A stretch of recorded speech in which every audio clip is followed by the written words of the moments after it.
to the weekend. TGIF. Thank God it's Friday. Who didn't have work cannot relate. But you know what? This is why we need to ensure that all Nigerians get jobs so that everybody can understand the importance of TGIF. Because on Friday, you know, when you have worked hard Monday through Friday, you will understand the importance of, gosh, I'm sounding a little... I feel... A little... I promise you that, you know, there is nothing other than coffee in this cup. I feel sad. I feel sad.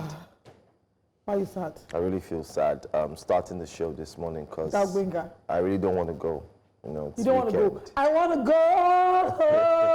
go. No, seriously, I mean, it hurts that it's the last day of the week and the weekend starts. I wish we could continue. Please. I don't wish anything. You know. I'm so happy to work Monday to Friday and very excited to go home over the course of the weekend so I can refresh myself and bring the best quality of content and presenting to our viewers during the course of the week. Anyway, welcome to Breakfast Central. If you're just joining us for the first time, where have you been all our lives? My name is Olive, MOD, and I'm one of your hosts this morning on Breakfast Central. That's right. My name is Joe Hansen, welcoming you to the show. It's going to be a bumpy ride because today... Why is it a bumpy ride? It's bumpy because of the very interesting stories that will see us crisscross from one part of Nigeria to another. Aside that, we'll also be combing the international scene. We have a new introduction on Fridays we're going to introduce today. It starts today. It's basically from the entertainment desk. It's called Entertainment Roundup, and it's going to start off today. Oh. I thought when you were going to say new introductions, we were going to talk about introducing Benga Bora, because I don't know why he chose not to start this show with us. Benga, please. Allow me to reintroduce myself. My name is what? I don't need no introduction. I just know sometimes. Anyway, let me quickly tell our audience. Before you continue, let me tell our audience quickly that for those who joined us on YouTube yesterday and dropped their comments, thank you very much. We did see your comments as well. Already they've started. We do have Chukwemeka saying, good morning, Lady Olive and Joe. Hi. So you can add that to the list. Yes, and I wanted to say something. Just watching you guys, thank you. Just watching you guys backstage, yes, see what you guys do. I kind of appreciate the work we do. One of my greatest regrets in life is that I cannot watch myself perform, except on playback. So you're welcome to know pleasure that I would never know. It's great to be here. You're so poetic. Are you related to Socrates? I really don't know what's going on. We might need to call NAFDAC to investigate that beverage inside your cup. Let's go. All right, let's start off our conversation. Just to mention, you know, I think that I was saying earlier that I started to appreciate Fridays when I started to work every day.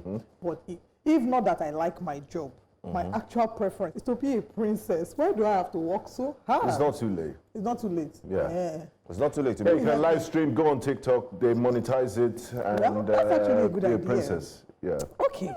And you have content for this. Okay, before we get into the content of Wake Up, I thought, because it's important that we give a shout out to all those who show us love.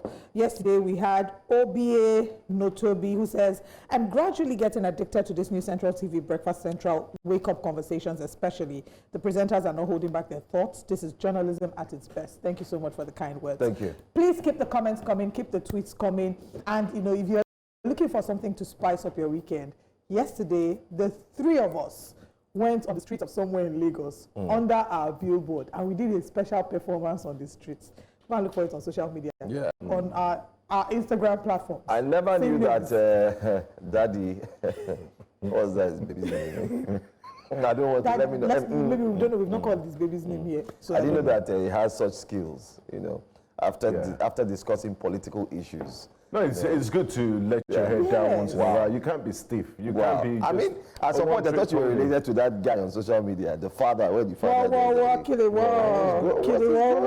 It's good. So I mean, it's the infectious energy of Olive. That's why every team needs an Olive. Our energy is infectious. It's high octane.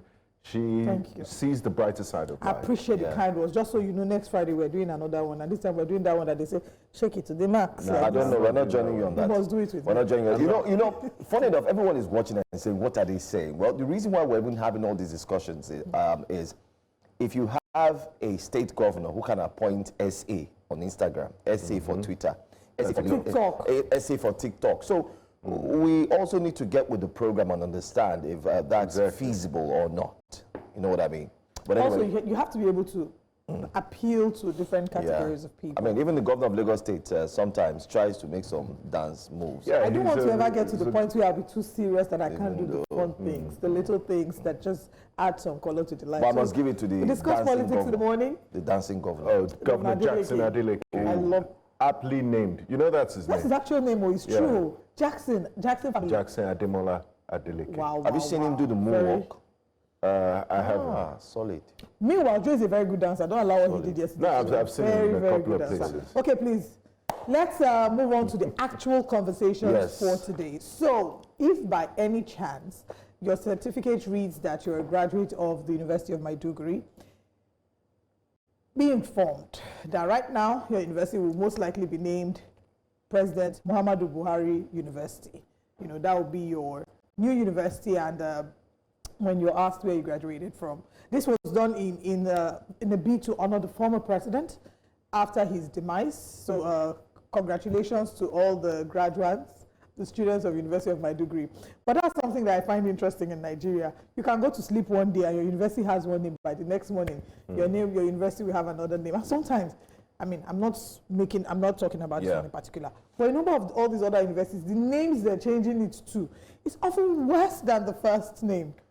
Not in that sense. Look, I'm a student of history, and I like it when people preserve history the way it is. There's a reason why universities are named after the towns they're in. It puts you on a global map, and it stays that way. There's a reason why Arsenal has been Arsenal Football Club since 18-something, and they haven't changed. They've not changed certain things. It's called tradition. It's called history. I understand the sentiment behind it.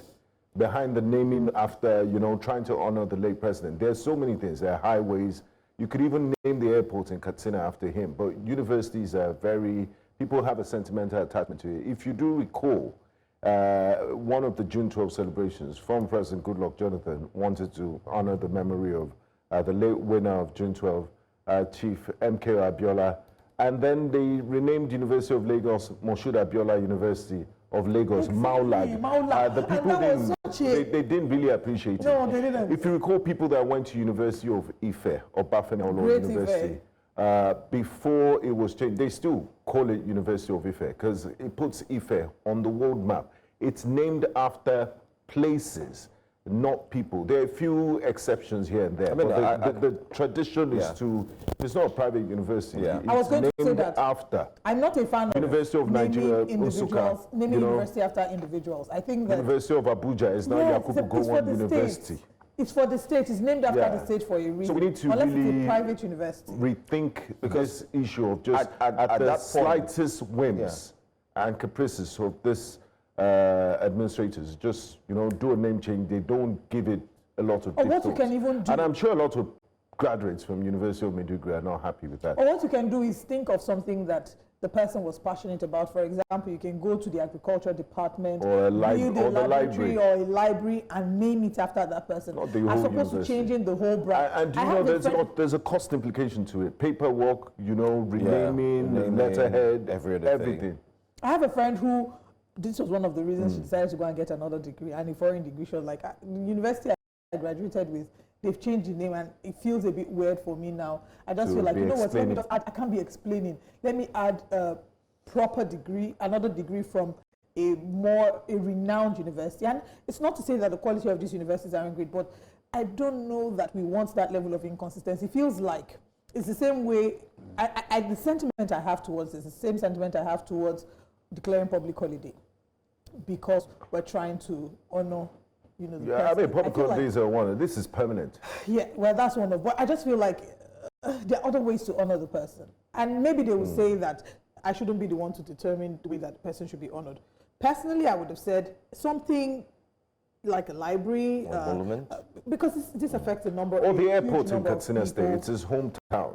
I mean, it's his state. We should stick to having private universities named after people. I can wake up today and say, I want to name a university after Gbenga Aborowa, Gbenga Aborowa University, to honor him because he's such a fantastic colleague, right?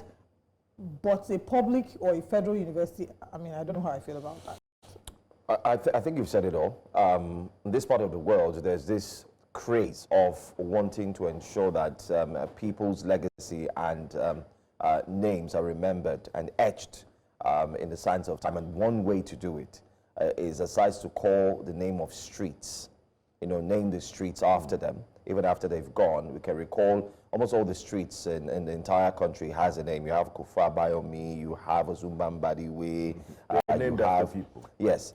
You said what? Named after people. Yeah, named after people, which is understandable. You only have maybe Western Avenue, these streets. Even when you go into these streets, to find names of streets named after people, which is fine. But I do understand that if you're taking it to the university level, now that's quite different. You've made some salient points, which I would be honest, I agree with. Because if you tell someone, oh, what school did you go to? Oh, I went to University of Muhammadu Buhari. It would be hard to... The next question is, which where? university is that? Exactly, Where? And that's where it comes in. But some will say, okay, at the end of the name of the president, which is being mentioned there, you can now add the state behind it and make it clear that, this is the university I went to. I remember the issues of renaming University of Lagos. Maula. And everyone said, what is going on? It's not going to fly. President Jonathan had to reverse that decision. Yes, it's not good. People were like, from where, how, who? And I'm sure if you speak to anybody who is an alumni of the University of Lagos that the school was going to change to Maula, they would raise their hands up, wave it in an angry way, and say never. Like, don't try. I think when ever try. Former President Yakubu Gowon turned 90, they were skirting with the idea of naming University of Abuja after him. I'm not sure if it's done. Yes. Yeah. But anyway, let's take reactions from social media users, and of course, listen to President Tinubu make this declaration. His memory of this special session of the Federal Executive Council expanded, and we adopt the naming of University of Maiduguri with a new name as Muhammadu Buhari University, Maiduguri.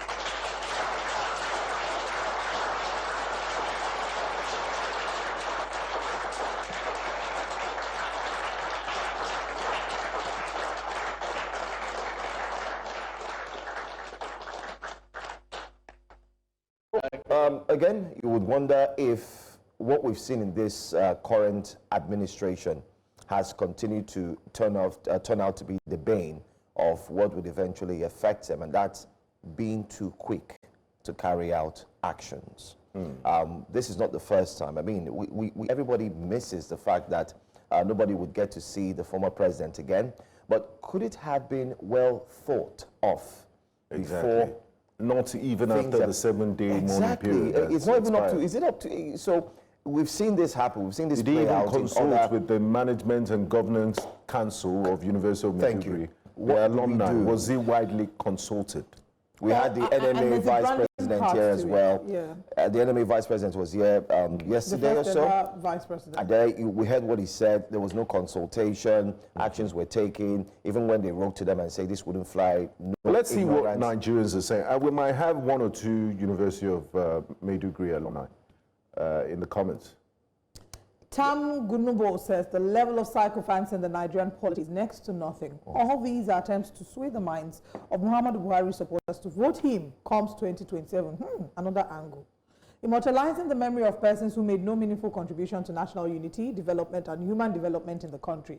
At this point, it's obvious Nigeria is their private enterprise. They do as they wish without any regard for constitutional procedures and provisions. Well, I wouldn't agree with him 100%. Why? With this tweet, so I wouldn't agree. I get what. So okay, and we'll come back to that. Whether you like it or not, you can't talk about Nigeria without mentioning the President former Buhari. president. Right. He said this is not adding up. How many universities will have the same name in the same country? Buhari and Amechi has named one in Katsina. Our universities are the receiving end of field leaders who have done nothing at the top. Buhari style position, BSP. BSP, Buhari style position. Wow. Where did he come up with that one? Mazi Onyokpo says, wouldn't it make sense to be keeping the memories of leaders based on their passion during their lifetime? E.g., someone that worked hard to improve education could be named after the university, exactly what we're saying. Thank you. While they could build ranches and name it after someone that likes animals like cows. No, he has a point. I thought You name people after what you were I passionate hope he's about. not trying to throw any Where is stuff. he going to there? We understand. Okay. Patrick Omoyeni, GCFR, says the 1,000 naira note should be redesigned to feature the image of the late President Muhammadu Buhari in honor of his legacy. Thank you for your attention and understanding. Guys, calm down, please. Let's be calming down. Because just for us to redesign our naira till today, that has led us up to President Muhammadu Buhari. So you don't like that suggestion?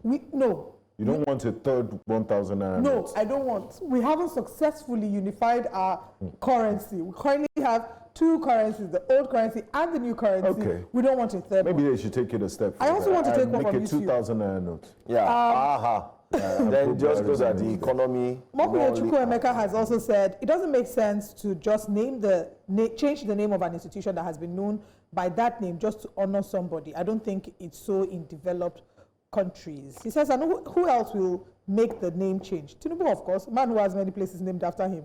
In just a few years, he has been president. I think my conclusion to this story would be that it's okay to honor and to preserve the memories of people who have passed in the ways that we find, what's the We word? deem it fit. Well, we deem it fit is not quite the word that comes to me, but I think I'll use that. But in a way that appeals to us, right? However, the best way to immortalize anybody, and I'm hoping that those of us who are still on this side of eternity can think about that. It's the way that we live our lives, the impact that we leave behind. When you leave, it is what people will say about you and how you've touched their lives, how you made the quality of their lives better. That would do all the, the honoring that one needs. They say to live in the hearts of those you love is not, as in, I'm trying to remember that quote, but to live in the hearts of Don't be those you love. school to let them not sue you. No, but it's basically talking about death. Like, instead of saying that people have died, to live in the hearts of those you love is not to die, right? So if you've done your best contributing to the society, Your legacy keeps your them legacy alive. will outlive you. It just does the work for you. I mean, I'm going to mention one name here, just one, and I can bet you that 95 or 98% of Nigerians will agree that that name should continue to be immortalized. MKO. The late Latif Okay. Oh, Jakonde. Yes. It will because Nigerians, Especially people that are familiar with the history of Lagos State. Yes. just In check such the a short history. time. Look at what he was able to do. If you immortalize that person, everybody, you don't even need to. I mean, you know, he's the funny already thing, immortalized. Like we just said, he's already done it himself because a lot of, in terms of infrastructure and so on, you'll remember him. In terms of providing education, you will remember him. So it's just there in the minds, it's etched in the minds of Nigerians. And it's especially not forced, Lagosians. don't force it on And you people. remember them. You're not going to, push it out. But then again, Yeah, so the rest of us should think about it. I get so that. when we pass, because everybody's gonna die. So when we all leave this side of And some of eternity, us might rapture. anyway, let's go to our next story because of Why time. you guys are afraid of death? Our next story has got to do with the fact that someone, a very important personality, was told yesterday that your passport is not in our custody. And then the court told him that we're sorry, you would not be able to go abroad for your medical trip. And what are we talking about? We're talking The about White Lion. The White Lion, yes, who appeared in court, all looking happy, excited, joyful, and so on. Well, let's quickly mention that the White Lion had made a request, especially putting it before the court, that he would need his passport so that he can fly out of the country for quick medical checkups. As is the practice. Yes. And these are the issues we're talking about. We had the enemy here yesterday, and I mean, they're standard world-class hospitals, a few, albeit private in Nigeria, where you can do that checkup. So why the need to fly out? Many have called this to be an escape tactics. Others have said I don't that think he's going to escape. He just took up a fourth wife, by the way. So congratulations to the White Lion. Meanwhile, like I said, many have said so, and some who have said so are not just those who are not supporters of his, but they are those who have watched the scene and understand how the judiciary could play out in a certain favor like it's done I don't before. think it's a flight risk. And I'll tell you this. No, it's not a flight risk. It's Okay. not. I don't know that. The judiciary, so this is what some have said. If you check some of the explanations on his request, many have quickly pointed back to him and say, during your time, you had said that you've built so many infrastructures, Hospitals, including including- hospitals. Yes. So Nigerians are of the view, especially with the death of the late president, saying, okay, enough is enough. If you've built hospitals, then go to the hospital. I like that. Why are you requesting that you need your passport to fly out? You used your mouth to say, we've built world-class hospitals. Or all of a sudden, what happened to the hospitals? They're no longer functional? Or And what's the current going on? governor of Kogi State, Usman Ododo, they have a fantastic relationship. He'll be So, happy exactly. to, give him all the world-class attention he needs Exactly. in Kogi State. So that's it. And then one of the key aspects was that they said the passport is not actually with them. Whether it's there's the not with FCT High police, Court. it's not with the, maybe it's with the immigration, maybe. Okay. we So don't No, know so what it's with passport so is. the application was made before the FCT High Court in Maitama, right? And the judge then says, this is not, it's a misplaced application because you cannot ask me for what is not within me. So they're what's the asking for the proper judge. procedure? However, Who takes custody of the passport? his passport is with another court. It's with the Federal High Court, it's with another court because there was a separate application. I think it was last year when he was granted bail. Part of the requirements for him to be granted bail Was to drop your his passport. passport. So you're applying for your passport from the wrong court, first of all, So that's one. He needs to first of all sort out. He should go to the court where he submitted his passport for his bail application. That would be one. And then it's within the court's prerogative to decide whether or not he's a flight risk. But then again, this Fantastic. brings back the conversation. Another about- lesson we learn here is get yourself a lawyer on your breakfast show. My head is swallowing up. It's okay. Too intelligent. But then again, many have said that the my goodness. former governor on social media wants to go on honeymoon. Oh, That's why with his he needed the newly- passport. And that's a valid request. You understand? I mean, because just say that as it is. Come if you on. just got a Because he's new- like, anyway, he said it's check not up. He didn't said say by he us, was it's there. feeling unwell. Because from the images we saw, he looked like he was Oh in yes, spirit, he's, shaking he's hands fallen. and laughing. It also, aside from all of this, we're saying it also calls to question Nigeria's judicial system / the impunity that we get to see Oh, she's pretty. most times. And when we talk about impunity, it's like there is no cause, there's no punishment for certain actions being taken. When money's being missing. Yeah, these are or- serious allegations against there were many allegations. 80.2. Many allegations, Billion. and yet nothing was done. Then again, the You FCC. can't when we spoke conclude to and the- say nothing was No, done. when I say It's nothing still was done, in I'm explaining. court. I'm Yes. explaining. When we spoke with the EFCC spokesperson, he said, when we asked him, why is it that nothing was done? He made it clear to us, and I think we also should highlight to Nigerians who are expecting that there would be a quick judgment. He said, listen, the case is in court, and he would actually have his day in court, and it would take time until every single thing has been done, but they need to follow the order, the process, and everything. But our point here is that we think it's high time governors should be able, whether they're serving and not serving as governors, they should be able to make use of the resources that they put in place, even while they were governors. Should lead and by after. example. So lead by example. You don't need to travel out for medical attention. There are medical professionals here and I'm doctors. sure that Medical attention / honeymoon. I didn't say that. It's Allegedly. online. Allegedly is online. No? Yeah, according to the online But we statement. wish yeah. the happy couple a long life together, and may their marriage works very. But let's see reactions. One, Let's see two, reactions. four. Let's see reactions. So no one will do pass like Let's see that. reactions. It's shameful for him to be seeking for treatment abroad despite the medical facility he claimed to be world standard. He inaugurated in his own town, Okene, before he left office. That's from Wale Adekola at Wale Davis. I am him. Aaron Long says, he shocked me as a man, they add wife, like say this case no get where he touch. I be be the same EFCC we make fire shake humble for the past few years. They handle Yaya matter. Well, we don't know. Brian Patson says he should be cautious. It's better he gets treated here in Nigeria than going abroad. Lessons should be learned from Buhari and Dantata. I got you. Okay. Nweke Raphael says him carry Kogi people money, they marry new wife. That now waiting pay me pass. Just to paraphrase. How do you know that? Exactly. How do you know whether he has been saving for this rainy day? You know, my advice, especially going from the new policy of the APC government on patronizing Nigeria, buying Nigeria to Naira, you can use one stone to kill two birds. Tell me about it. One of the tweets there mentioned the world-class hospital he built in Okene. He can go there for his checkup, and then honeymoon by the confluence. You know, Kogi State is a confluence thing. Near where Lord Lugard and where they discover Mongo Park.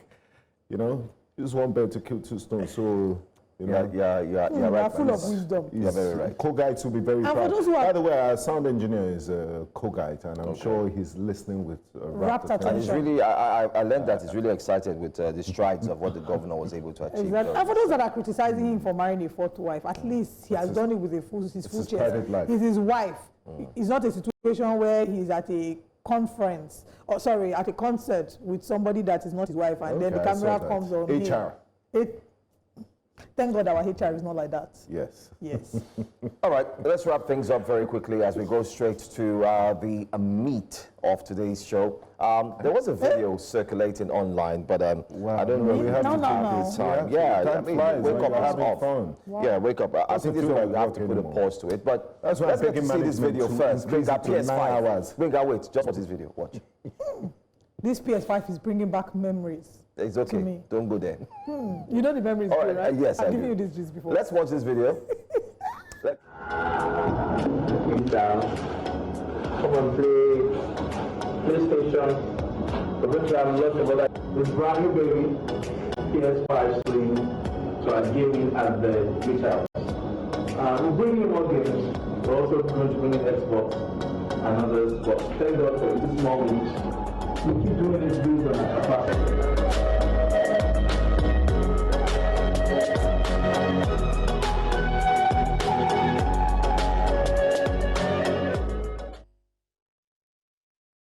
I want to applaud him. He's the APC youth leader, Dayo Israel. I think that what he's doing is fantastic for young people, being able to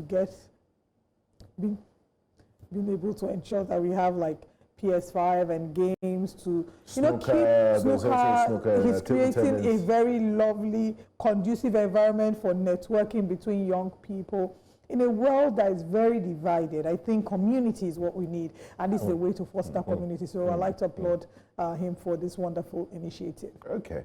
Wow. That's why God gave us name and surname. You are speaking for yourself on behalf of Oliver Mondia and our family. And ourselves. Please now, calm down. You need to be calming down, guys. I mean, she's entitled to her opinion. Wow, no, I mean, yeah. Okay.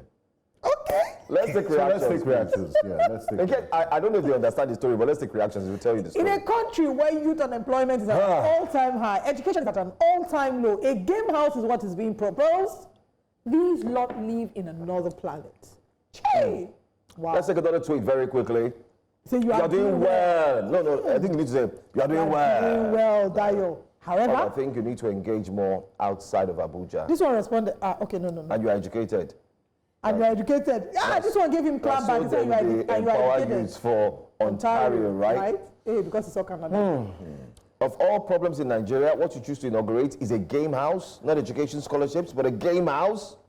You are shameless. Another one. Oh, this is long. You want to be an enabler of idleness, waste of talent, and laziness? If APC had not ruined the economy of the country, Nigerians would have not been able to afford all these baits. Nigerians would have been able to afford all these baits comfortably and have them at home without coming to this place to while away their productive hours, playing games, rubbing sweat, and exchanging eczema.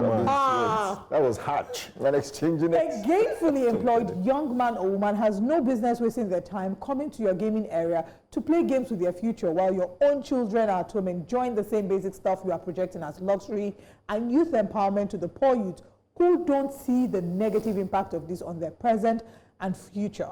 May God deliver us from you people's propaganda and gimmicks. Youths are hungry, no jobs, no light, but then they unwrap PS5 like saying a dirty December. Now strategy they won't develop, or them they train for Call of Duty, Survive Nigeria Edition. PS5 no go fix fuel price, bros. She na Mortal Kombat and go use fight inflation. by the time hunger wire person, even the snooker ball will begin look like fried egg. I'm telling you, especially the white ball. The white ball. We don't know they enable anything. They enable cruise and Sufferhead Deluxe. Hey! Wow. I think we can come back as we're Nigerian wrapping tweets up. are goated, Sha. I just have a few words. I think, guys, we have like few seconds to go to wrap things Okay, up. Let me start off first. To the young man who is the youth leader, Dayo Israel. I mean, we do understand that he's well respected. This is sad. I wish I'm gonna put it to him. Please take 1 month and hit the streets. Forget your Jeep, forget your cars, forget your AC. Hit the streets of Lagos, hit the streets of Zamfara, hit the streets. Go to those areas, go and see what the youths are going through. While PS5, it looks like a privileged, a provision that's being given to youths, I think the best way to empower the youths could have been through scholarships, other programs that would have done well. And it pains me to see this, because you have Nigerians who are not in the same position like he is, who are already doing these things in their own capacity the best way they can, without any government intervention or support, but they're doing it from their personal pockets. And how much more of someone who may have the support of the government? So it's very sad, and I must say that there needs to be a rethink. What pains the most to Nigerians, especially, is the fact that everything seems to be going on like everything is fine and good, but it's not. Okay, I understand the idea behind it, but it's totally wrong. He got this wrong. There's always we need wrong recreational timing. centers, outdoor sporting arenas. Let them do physical activity. You could discover talent there. They could use the time they use to. Binga, let me just add to what you just said. It will be better than a gaming I like center. the idea. What you should have just said was, let's take one. Maybe what if he had partnered with a football club, and then they come in and give 12 youths in a year an opportunity to go for the academy and showcase their talents, and then they're picked. That's a good one. You're helping them to. Can I actually read the tweet that he put out? There was a tweet on X he put out, and he attached that video. He said, "Today we received delivery of our first PlayStation PS5 Slim game at the Youth House Gaming area. We already have snooker, table tennis, and we'll be introducing multiple PlayStation game cubicles, Xbox, and other fun activities, so that the center truly serves its purpose as a place for networking, relaxation, and strategy development and implementation for young progressives. Our podcast studios and training rooms will also be available for our members to leverage. We want to be an enabler." Do you think that what he's done is really that bad? Because I'm not for the PS and the Xbox. maybe it's because he's made an entire video about it. So that's where the problem Maybe is. that's, to be honest, I just think, okay, if it's a relaxation center, he's not saying, oh, this is what our project is to fundamentally change the lives of young people. Okay, we have something to help young people relax, a place for them to come and network. We have podcast studios, which I think is brilliant. We have training rooms that they can leverage. I think that's great. What happened to libraries? What happened to areas where you could people can hone their skills? Who says they don't have that, or they still will not do that? Well, what we can see, the one he gave the attention the most, that it was treating like a World Cup, was the PS. So it means their priority is that PS. Well, anyway, let's leave it to our audience. Let us know what they think. But I feel drop we can a do more. comment in the chat box. Do you think that it's really that much of a big deal that people are making it out to be? Or do you think maybe there's a different thing he could have done? Let us know your thoughts on YouTube at News Central TV regarding the unboxing of the PS5. But now let's share with you our top stories this morning on Breakfast Central. This morning on Breakfast Central, Nigeria's inflation rate dropped to 22.22% in June 2025. Good news? We'll find out. PDP reacts to Atiku Abubakar's resignation from the party. And we're moving away from that to look at Confab. They're pushing for new people-centered constitution. We'll be looking at the details of this as well. Bayelsa communities praise PINL's efforts in curbing oil spills. The oil sector 6 stakeholders have, of course, had an engagement. Paper review will be featured this morning, as always. Please stay with us.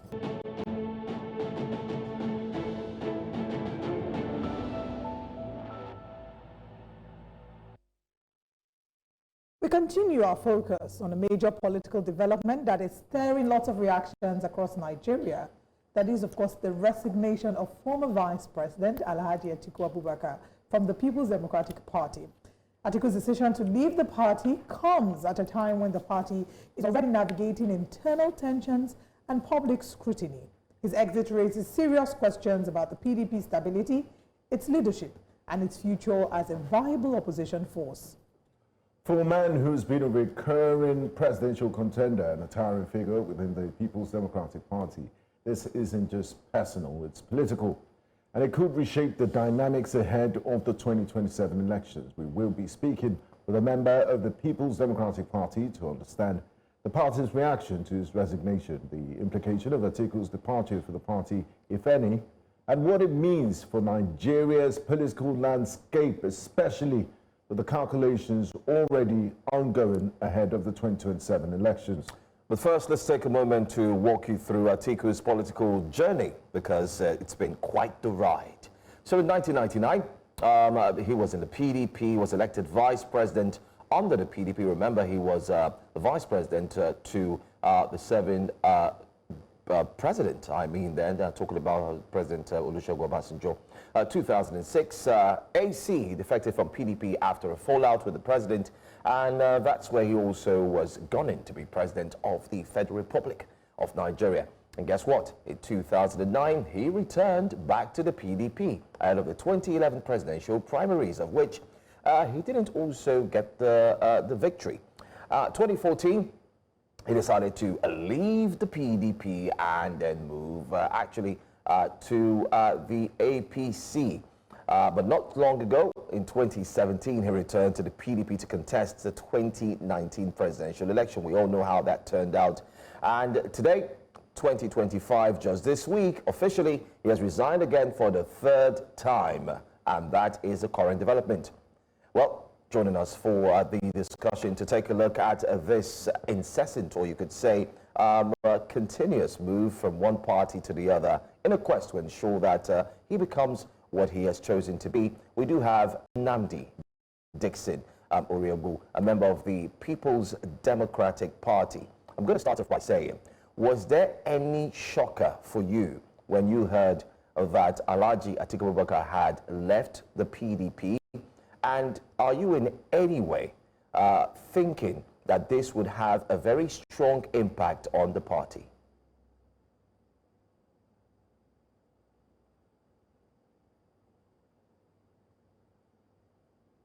Thank you for the opportunity once again to discuss my party again, the PDP. Of course, we have to keep discussing PDP because the alternative to what the real party has given Nigerian people. So we appreciate Nigerians indeed expect the PDP will put his house together.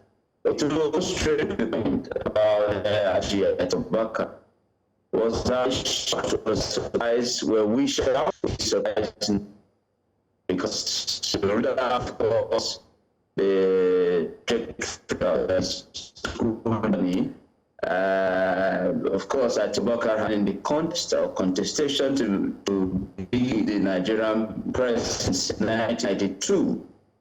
When it was in 1998,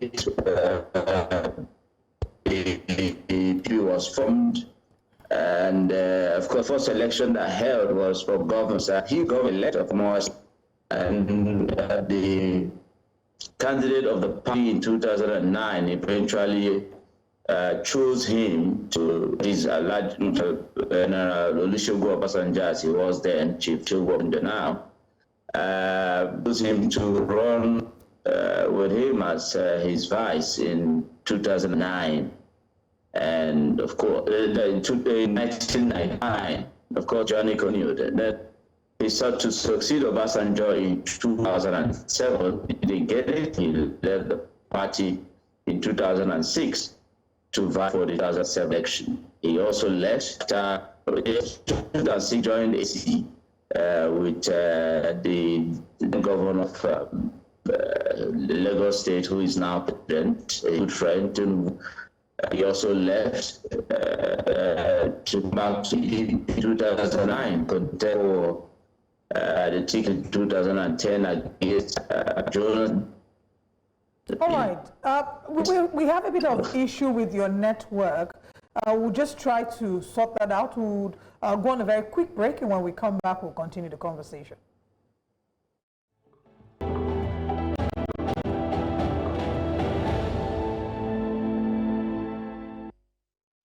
For Central, we're still connected with Dickson Iroegbu, who's a devout member of the People's Democratic Party, and we're looking at the exit of Alhaji Atiku Abubakar from the People's Democratic Party. Dickson, did you expect this coming, and how did this announcement come to you? As a shock. I was expecting it. Alhaji Atiku Abubakar's political journey is out there in the public domain, and we know how many times about this. The third time he's leaving our party. It's been all about him. When he came back in 2017, after leaving the party in 2014 to form the APC, and then of course lost to Muhammad Buhari at the primaries in 2014,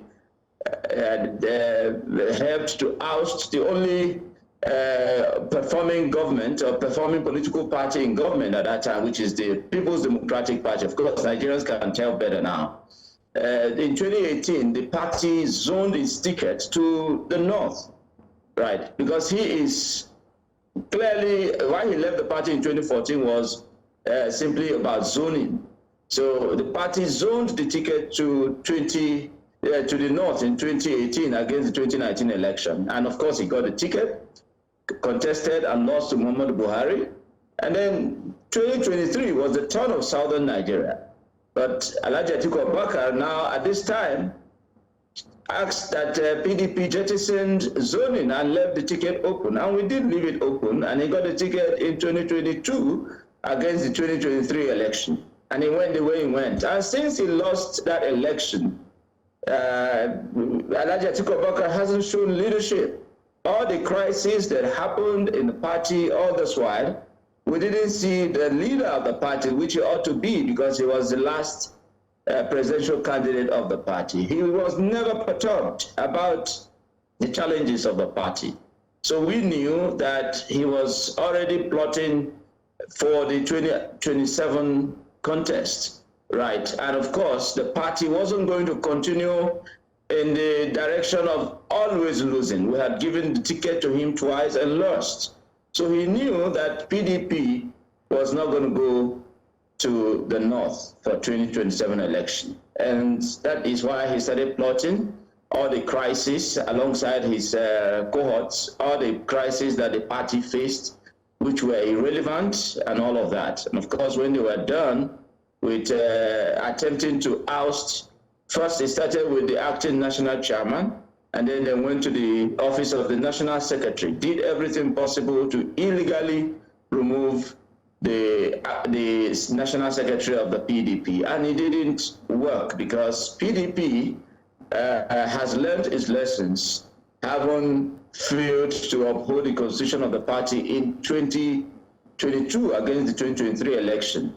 All right, so after all of that, what we now know today is that, oh, they are plotting to have a coalition. And then you ask yourself, you're forming a coalition. You couldn't, as the leader of the largest political party in the West Africa, if not in Africa, that is the PDP. Alhaji Atiku Abubakar, who is the last presidential candidate of the party, could not bring in people to have this coalition with him alongside his party. That is quite shameful.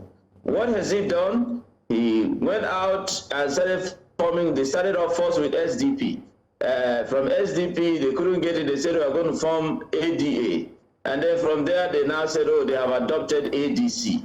And then, of course, after all of it, he has officially resigned or tendered his resignation, expecting to inherit the leadership status that Muhammad Buhari's, God bless his soul, left, you know, with the demise of the former president and all of that.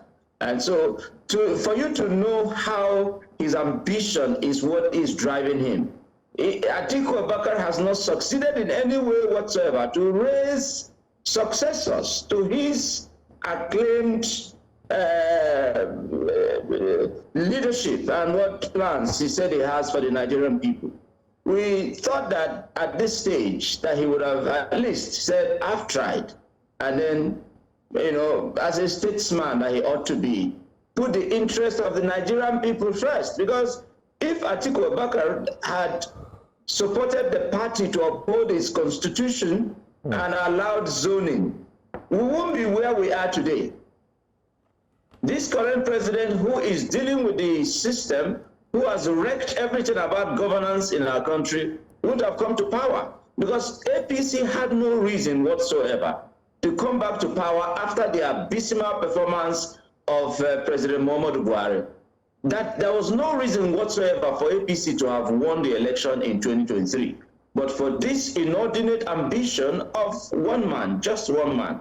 So we were not surprised. And will his exit from the party affect the party in any way? No, in fact, so many of us are now excited and saying this is the time to rebuild our party and bring in real Democrats, people who will now indeed reposition the party to its winning ways. And that is why the likes of us are excited that he has finally, you know, left. We hope that he will stay back in the ADC when in 2027 he loses the election, because PDP will put his ass together and we will present the right candidate to the Nigerian people, the right alternative that will indeed better the lives of the Nigerian people. And that is what we expect will be happening Honorable in 2027. So we're not surprised at all that Atiku Abubakar, in his usual manner, has once again left. Thank you for giving us a background to the history of Elijah Atiku Abubakar. In the People's Democratic Party, would you say that we've seen the last of the exodus? It's almost the one-way traffic out of the People's Democratic Party into other parties. It was APC before, now we're seeing departures into the new beautiful bride, the ADC, which is hosting coalition leaders. What's the next step for your party, the People's Democratic Party, and do you think you can build back to the glory days where you used to be that huge party, I mean, across Nigeria and indeed West Africa? We'll come back and indeed come back to winning ways. We will put our house together. Nigerians know how they fared under PDP in 16 years when he held sway in the villa. You and I can attest to it. We're all Nigerians. I'm sure that 10 years of the rulership of the ruling party, the APC, you can't compare it with the 16 years of prosperity that the Nigerian people enjoyed under PDP when he held sway from 1999 to 2015. For 27 years, PDP has existed. And this is about the longest existing party since 1999, since the Fourth Republic. PDP came into existence in 1998. And of course, we didn't have the likes of governors and all of that you're calling Exodus movement now. When we won the election in 1999, it was simply about the people. Our mantra, the motto of the party, just even its name, People's Democratic Party, it's about the Nigerian people. Our motto, power to the people, and that is power economically, power to the security of the Nigerian people, assurances and all of that that the party can bring to the table. That's what the party stands for. It's about the Nigerian people. And this, as we're experiencing today, is the opposite. You referred ADC as the beautiful bride. My dear brother, it's all noise at the moment. In the next few months, when the ambition of the so-called members of that coalition, when their ambition, is now going to derail them, which already started anyway, of course, because ADC, as I have predicted before now, will crumble, because it is about Atiku Abubakar, nothing else. Because if it is, you can compare their coalition to what happened in 2014. The 2014 there was no one particular individual whose ambition was going to derail their movement. There was none. This one, they all have individual ambitions, but one man particularly is going to, of course, that is Atiku Abubakar's ambition is definitely going to make the ADC coalition to crumble in the next few months. But PDP, like I said, will gradually put our hearts together and, of course, get back to winning ways. And we hope by the time we present to the Nigerian people the real alternative, because look out for it, the candidate of the PDP come 2027 will be that candidate that the Nigerian people across board will indeed accept and adopt. And indeed will say, PDP is back and we can give this party another chance. How, so Mr. Iroegbu? How exactly? I'm asking you. Will come back. I'm asking you how, because you said that the ADC is all noise. I think a number of people have also said that what the PDP is doing too, and what you're saying, for example, sounds like motivational speak, or like they say in social media, aspire to perspire. Because the PDP has been talking about putting its house in order for the longest time. Yet, what we keep seeing are key figures leaving the party. There are reports of Alhaji Atiku Abubakar trying to resolve the disputes within the party. Were you aware of that? Did that happen? That what? I didn't get that. Alhaji Atiku Abubakar trying to speak with affected parties and resolve the disputes within the party. Did that happen? No, there was no one moment that Atiku, in fact, since 2023, after the 2023 election, the only meeting Alhaji Atiku Abubakar only attended one meeting, you know, towards the reorganizing and all of that, putting together the party. He never in any way showed interest to all the crises the party went through. In fact, if you must know, he was also behind, you know, some of those crises, that because the intention was to tear the party into two, you know, possibly because he doesn't have the grip. The PDP is not owned by one man. So even to go by what you're saying, since 2023, Alhaji Atiku Abubakar only attended one meeting. Is that correct? Only one. Right. Only one and meeting. If the party did not know better to say that somebody who is supposed to be the flag bearer of your party, the leader of your party, attended only one party and acted like they were not interested in the affairs of the party, yet the party could not discipline or kick this person out, is that not indicative of the trajectory of where PDP is headed? No. You see, to run, it's a political party and it's an association that is freely, you freely join. Nobody will compel you. It's not a cult. There's no compulsion to it. So PDP, like I would always say, is about the people. And in fact, the only democratic political party in Nigeria. So when those crises and all of that was unfolding, there were internal ways that were going on with the engagement and all of that. People expect expulsion and all of that. We didn't need that. We knew that there was a time that will come, and those who do not, you know, who should not be here would leave, and they are gradually leaving. You said the Exodus movement. There are people also coming in. In fact, since Alhaji Atiku Abubakar and the likes of them tendered their resignation, particularly Atiku Abubakar, people have been calling to come back and say, now PDP can have a breath of fresh air and put his house together, because it was the ambition of one man that derailed the party in 2022. Because if the party was, you know, able to uphold the constitution in 2022 before the primaries, we wouldn't have had the Exodus exit. The likes of P2B wouldn't have left. All right. Atiku didn't even wait for the party to the zoning committee to come up with his position before he went and purchased his expression of interest form and nomination form, because he didn't have respect for that process. And this is a man who does not respect written agreement or even gentleman agreement. He says, oh, zoning is not it has a constitutional right. It's not in the constitution of Nigeria, but it is in the constitution of the party. So how come you couldn't respect it? When in 2007, the party even chose the younger brother of his own leader, the man who made him politically, that is Shehu Musa Yar'Adua. When the party chose Umar Musa Yar'Adua, as his candidate, Atiku's ambition still did not allow him reason that, okay, this is family, that since they have chosen the younger brother of my political family, why not I just shelve it? But he didn't do that. He exited and went, of course, contested and lost to Yar'Adua in 2007. So the truth is that PDP is back now.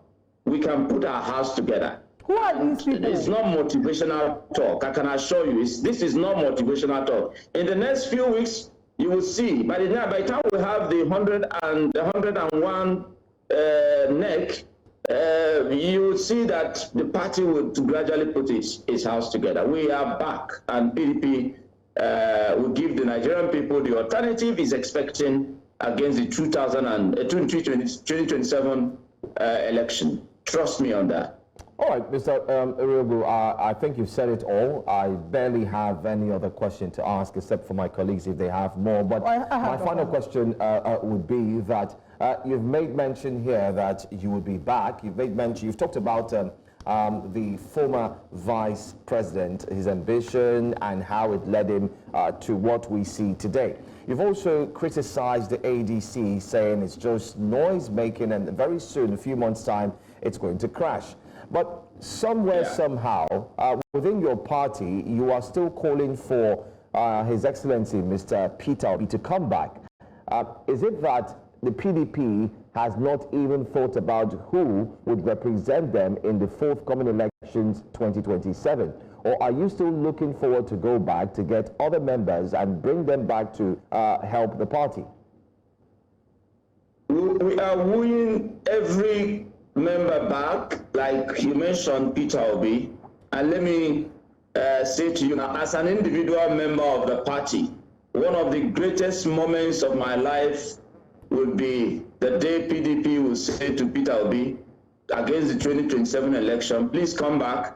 And should Peter Obi get the tickets for the party in against the 2027 contest, then trust me, Peter Obi with the obedient movement and the alliance that the party can form with other political parties, because what we are going to do going forward towards the 2027 election will be forming alliances. The party will be ready to form alliances. Mr. Iroegbu, if Peter Obi is adopted as the consensus candidate by the party, then indeed we would have won already the election by 2 o'clock on that day of election in 2027. Oh, okay, I see. But you've criticized the ADC for forming an alliance, but here you are, you're also looking to form an alliance as well with other political parties. So what makes the difference? No, what ADC has formed this coalition and the ADC. Okay, fine. You just mentioned that you want to. I'm taking your statement. I'm not saying that's what PDP does or ADC, but I'm taking your statement. You say you want to form. That's what the PDP is looking forward to do. So who are you looking to form this alliance with? Because the ADC is actually doing something similar. No, ADC is a convergence of a group of people who are disgruntled. It's not about that. This alliance we're talking about is to form an alliance with the Nigerian people. And of course, all political parties are inhabited by the Nigerian people. The alliance is with the Nigerian people because indeed, APC is going to face, if they think they're just going to face PDP in 2027 election, no, it is APC against the Nigerian people or the Nigerian people against the APC, because APC has brought upon these people, upon the Nigerian people, hardship, hunger, acute hunger in the land. Insecurity is there, and there's no clue in place that this government has any plan. 2 years into governance, what has taken sway is politics, contestation of 2027 election. So meaning that this party is clueless. The APC has no plans whatsoever. So what PDP is planning is to have this alliance with the Nigerian people, irrespective of their political affiliation, to say, listen, you cannot compare oranges with apple. Because the truth is that the darkness is clear, the light is clear. PDP, 16 years, Nigerians fared better. Okay, so we're not going to try something that is completely new that we don't know about. The PDP is the alternative, but we cannot do it alone. And because the party is about the people, we will be forming alliances with the Nigerian people. And like I said, forming alliances with the Nigerian people. But I want to quickly just prod further. My colleague has asked you, who are these people you're looking to align with? But you had mentioned earlier that as soon as Alhaji, even before and especially as soon as Alhaji Atiku Abubakar had announced his departure from the party, that there were people who had indicated their interest to come back to the party. You also talked about bringing certain technocrats to build up this party. So can you maybe share some names of who these people are that have indicated interest to want to come back to the party, and maybe some of the technocrats that you think will come back to build the PDP? I'm sure the likes of you will join us by the time you see the house put together. But about the gladiators out there in the political arena, I can assure you that talks is going on with the likes of Peter Obi. I can assure you that you cannot today. In fact, Peter Obi has become the alternative to Buhari. Buhari's movement in when he had the court following he had and all of that, the only person who enjoys that court following today, the only politician in Nigeria who enjoys that court following today is Peter Obi.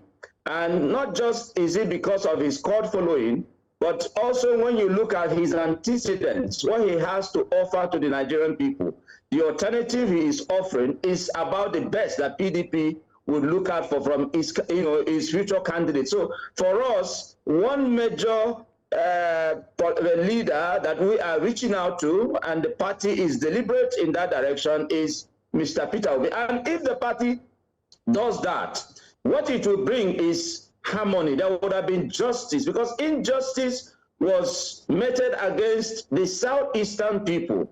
Southeast was the most loyal zone to the party after the party lost election in 2015.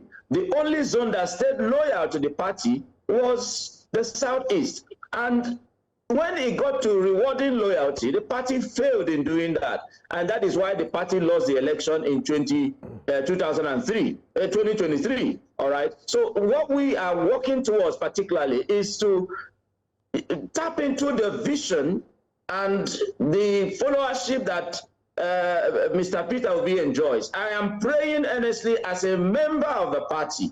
I'm not speaking now for the NWC. As a member of the party, I am praying and working hard and reaching out, expecting that Mr. Peter Obi will come back to our party and that the party will, boldly adopt him as the consensus candidate. When that is done, believe that if that is done, there will be other leaders. If you may please allow me, Landi, do you genuinely believe that if Peter Obi agrees to come back to the People's Democratic Party, there'll be a great working relationship with him and with Nyesom Wike, who is still a key figure in the People's Democratic Party?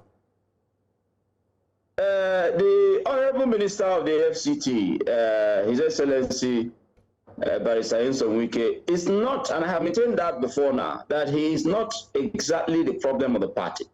And when he said he's going to support the current president, who is a Southerner, that's because the party does not have a candidate yet.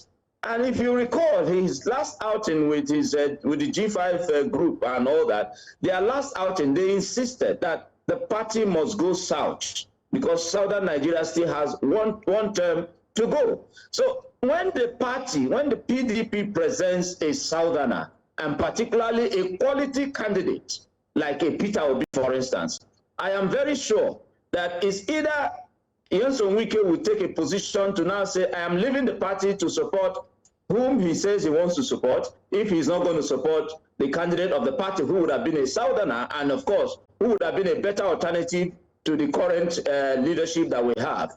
So when that happens, and Nyesom Wike continues in the direction of supporting President Tinubu, then you will know that the party is bigger than any individual. That's the truth. So it's not about Wike at all. It's about the party getting it right. By the time the party gets it right and zones its ticket to southern Nigeria, particularly, I'm not even talking anymore about zoning. Some of us are now saying there's consensus in our constitution. So we can have a consensus arrangement and adopt this candidate. And if you say there are other people who may want to contest in the PDP, yes, some have said Sheyi Makinde and all of that. It's okay that there should be such contestation. But you see, the party wants to win. Right, and you cannot compare a man who is going to bring already 6.1 million votes on the table with the mammoth followership, called organic followership that he has. You can't compare him with any other future or intending contender in the contest for 2027. Well, I guess we'll have to wait to find out. You've expressed your sentiments as a member of the People's Democratic Party. Let's see if the NWC feels the same way with you. And the next coming days and weeks, I'm sure there'll be more revelations in the political arena. Thank you so much for joining us this morning. If I may part with this, the Nigerian people should look out for the return of those days when we could bring food to the table when PDP takes over come 2027. Thank you for the opportunity. Thank you so much. Thank you so much for joining us. Very interesting conversation. Now let's get into our next conversation, but first, let's bring you what's coming up next. Coming up next on Breakfast Central, Plateau Governor promises to bring perpetrators to justice. We're looking at the aftermath of the Riom attack. News Central investigates Lagos residents' life-threatening encounter. We have a correspondent joining us here. And Nigeria's inflation rate drops to 22.22% in June 2025. Stay tuned.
Welcome back. The headline inflation for June 2025 moderated to 22.22% relative to the May 2025 headline inflation rate of 22.97%. This was disclosed by the National Bureau of Statistics on Wednesday. According to the latest Consumer Price Index report released by the Bureau, the year-on-year figure reflects a 0.75% point decline from the previous month and a significant 11.97 percentage point drop when compared to June 2024, which recorded an inflation rate of 34.19%.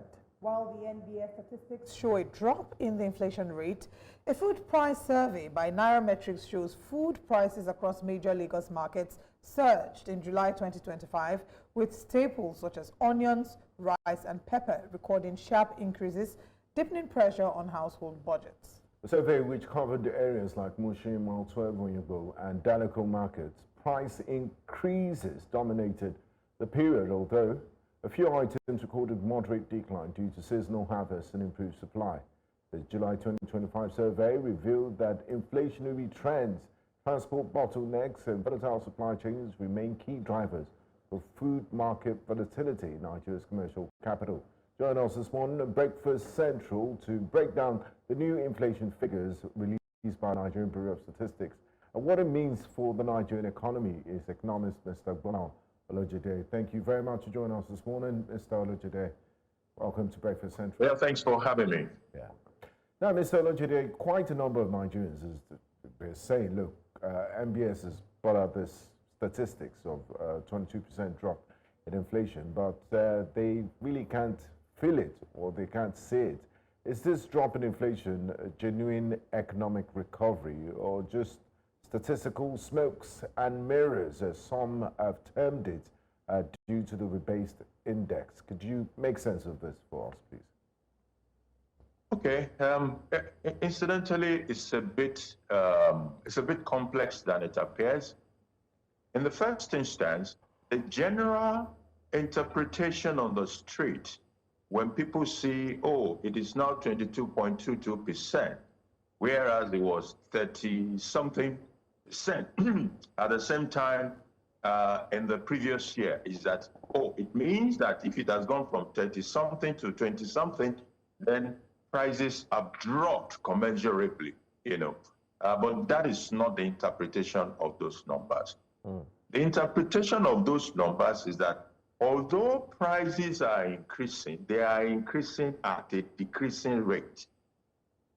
So prices were increasing much faster at this same period last year than they are in the current year. That is the interpretation of those numbers that we're looking at. So it's not saying that prices have now started to decrease, but rather they are increasing at a decreasing rate. And that is also understandable in the context of certain things in the environment. One of the key drivers of the inflation pressure that we saw had been very volatile exchange rate and the fuel price matter. But if you take middle of last year and you come to the middle of this year, you're going to find out that there have been certain improvement in those two major things.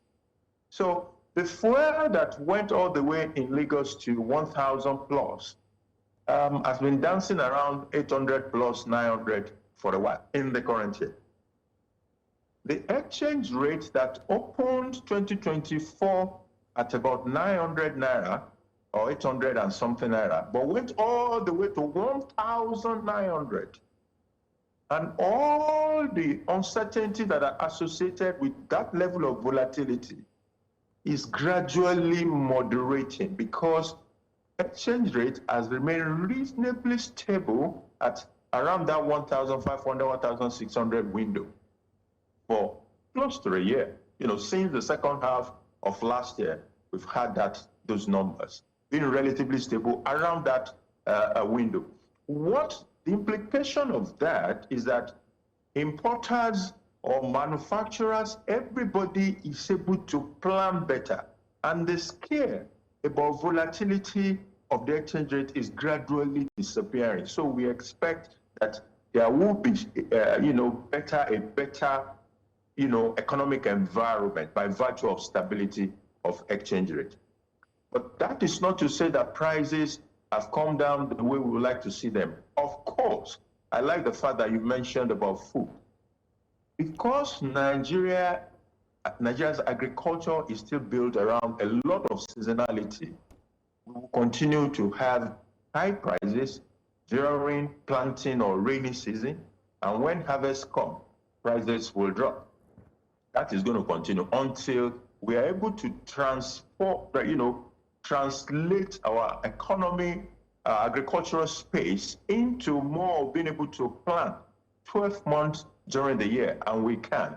More irrigated farming, more commercial farming, more conditioned, farming, and we'll be able to moderate all these seasonal fluctuations. Otherwise, for example, by next month, which is August, the new yam will be out. When new yam comes out, it brings down the price of yam, in the market. Right now, a lot of yam that is still in the market is still the old yam, the dry yam, and it is still fairly expensive. So the inflation space right there is still fairly complex. The interpretation of this 22.2% relative to last year is not that has dropped commensurably, but that the rate of increase has decreased significantly. So basically, the bleeding we're not bleeding as much as we were last year, if I get that correctly. Okay, correct. So that's a first step. At least you stop the bleeding, then you start to treat the wound. But are there concerns about the impact of rainfall this year? NEMA has made projections about floods, and from time to time they put up announcements about certain areas that will most likely be flooded. Nimet, thank you very much. That will most likely be flooded. Do you think that this might also impact what the numbers will say in the coming months? It could significantly impact it. That is a reality. How prepared are we to deal with those matters? It's a different kettle of fish entirely. Because the way flooding has been this year, even in more sophisticated environment, sometimes when you have this flash flood situation, they could be really devastating. They could wipe out an entire state's agriculture base in just a few hours of rainfall. These are the times when we have no option than to lean on prayers. And secondly, to move away from waiting for these predictions annually to begin to do something concrete. When you say something concrete, what can we deal with these matters when they come? Otherwise, they will come and they might make us, in fact, they might make us poorer. As simple as that. They wipe out our agricultural base. Mr. Olojede, are there things we can do? Can we apply technology to the agricultural value chain? For example, storage, post-harvest waste to prevent this inflation from happening and these seasonal issues that we have to mitigate the effect of flooding, for example, so we can plan. I'm glad you brought this up. And that is because as far back as July 2023, in the president's speech, he gave his speech in July 2023. And in that speech, all these matters were clearly outlined. The problem of Nigeria's agricultural space is not something that is fresh in analysis. We know where all the problems are. We know what the solutions could be, but I don't think we have had the political will to confront the matters. We have not prioritized these matters. In that particular speech, the president spoke about putting more hectareage of land under cultivation. I don't know how far we are with that. It is possible we have done something. He spoke about storage, because a lot of what we produce gets wasted in this country. In some product categories, it is as high as 40% of what the farmer has produced in a year will go to waste. He spoke about connectivity, connecting the centers of production, the rural areas, to the centers of consumption. If you don't move tomatoes in good time from Kebbi to Lagos, which is a 25 million people market, in good time, a huge percentage of that are going to get rotten. So there has to be the proper connectivity. So he spoke about infrastructure to connect rural areas to the urban. How much of this have we been able to do? So for me, it's a matter of prioritizing. Those analyses have been done. We know what the problems are. It is for the government to prioritize the solutions to this problem and make it happen for us. All right. I'd like us to look at the minimum wage in line with what we're just discussing. Is it going to be all uhuru for those who are earning the 70,000 minimum wage, seeing the fact that they say inflation has dropped? Even though I like the fact that you've analyzed it critically, helping us to see that it's not really what we think, but in terms of likening it to the minimum wage and not forgetting to looking at where we are going. The average man who's watching this program now would like to know what this drop will do for his 70,000 naira?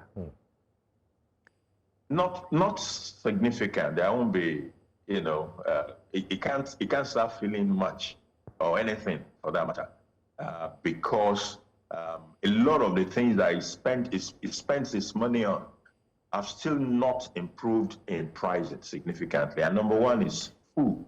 So when you are down that, you know, ladder, when you are the lowest rung of the ladder, the 70,000 folks, a chunk of their earnings go into food. And we are in a season where a lot of food items have not come into harvest. So it's probably even spending more in this season on food items than he spent in some months past, when some of the food was still in full season. So, and because a chunk of that is where you spend a chunk of his money, so it's not likely to begin to feel the impact of this drop in inflation rate. However, when it is sustained over time, it will definitely feel it. And then the environment itself will change. For example, products that were not in season will come into season, and maybe some other things in the environment might change positively to make him feel it. But right now, he cannot have any major feeling about that. And I've said this time and again, that look, one of the ways that government can make the largest impact, what you call can drive inclusive growth, something that is being done up there but that will reach everybody, is to solve the food problem. Now, even if it is political capital you are looking for, once you are able to take hunger out of poverty, that poverty is badly dented. And those people at the lowest rung of the ladder will give you that political capital if that is what you're looking for. So it is the best and the biggest way to make an impact on the economy of Nigeria, solve the food problem. Right. Bola Olojede, thank you very much for joining us this morning and breaking down what these numbers mean and where the next steps are if we're going to see development in terms of conversations about inflation as well as the practicality of it to the everyday Nigerian man. Thank you for your time this morning. Thank you. Thanks for having me. All right, we're of course continuing the conversations on Breakfast Central, and this morning, this time around, we're heading to Plateau, where the governor of Plateau State, Caleb Mutfwang, says everything possible will be done to ensure the bad eggs among the security operatives in the state are fished out.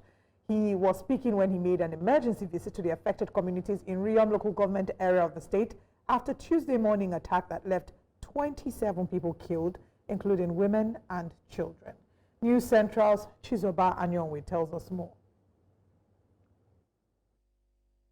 In the wake of the Tuesday morning attack, these community members were out in their numbers, carrying placards with different inscriptions expressing sorrow and insecurity. They gave account of what had transpired during the attacks as the governor demanded. Unfortunately enough, in the morning of yesterday, Colonel himself addressed us and we asked him questions. Why does that happen? Don't you protect us? And he told us that they empower them. So they lay an ambush and they cannot access. They don't have access to this very community. The soldiers have been compromising, and I don't know the reason. And that is why you can hear people are calling that we need police, we need police. These assertions under investigation probably gave rise to the relocation of these locals for fear of the unknown.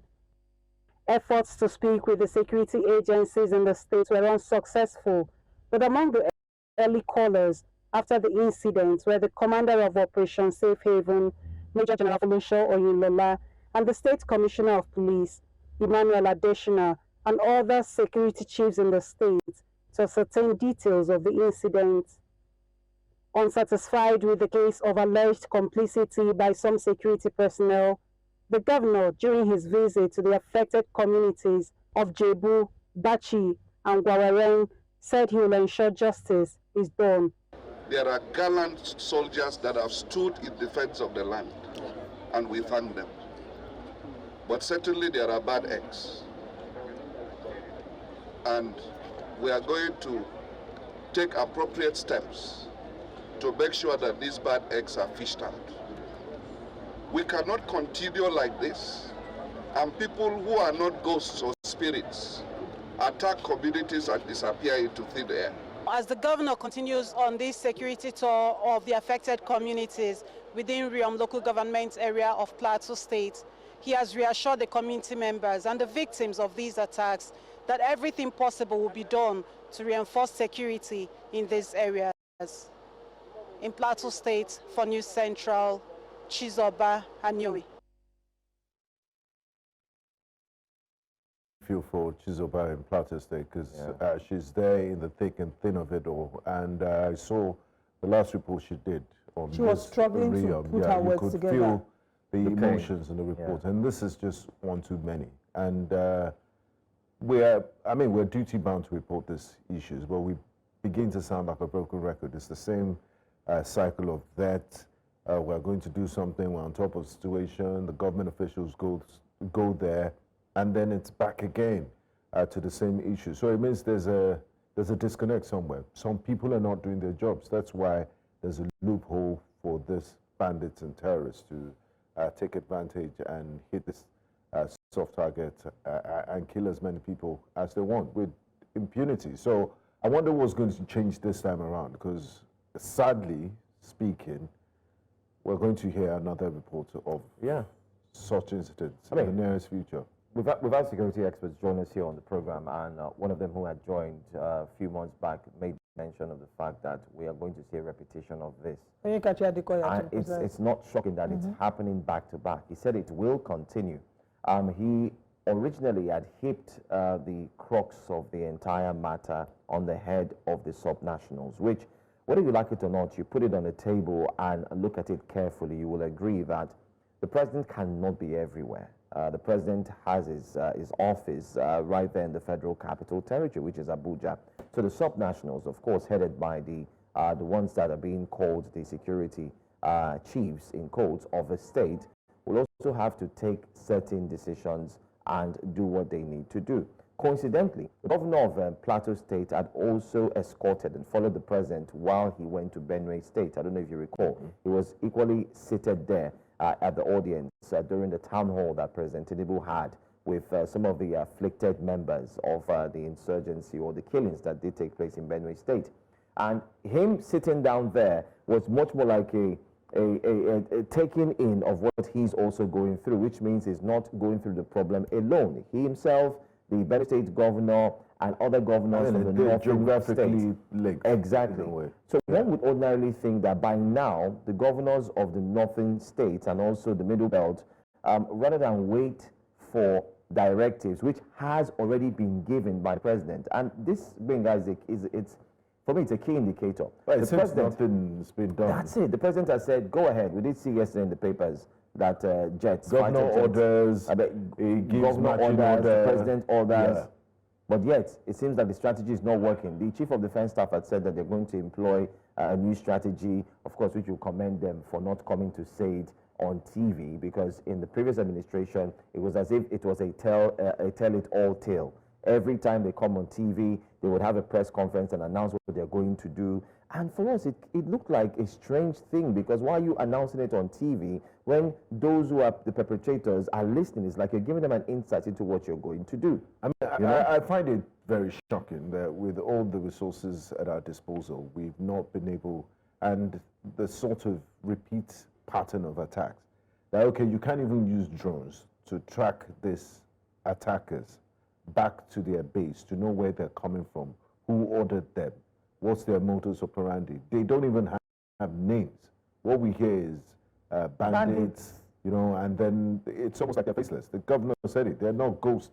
So we need to get to the bottom of this. And I really don't know the criteria for retaining people in their jobs. If your job is to secure the lives and property of people and you're repeatedly failing at it, there's only so much instruction and matching order the president can give. The heads need to roll. There needs to be a change in personnel. Let's have a different method. Let's do something. Because if we're repeatedly failing at our jobs in the private sector, you think, oh, they'll feel sorry for you. They'll replace you immediately. They won't take you'll be replaced immediately. continued excuses. And we're dealing with lives here. So the more that they need to pay serious attention to security issues. I think it's very important that we realize that the role of every government is to secure the lives of citizens. You secure it from external aggression, you secure the territorial integrity of the country, but you must also secure it from internal aggression in this case, right? And also, just to mention again, this reignites the conversation about state policing.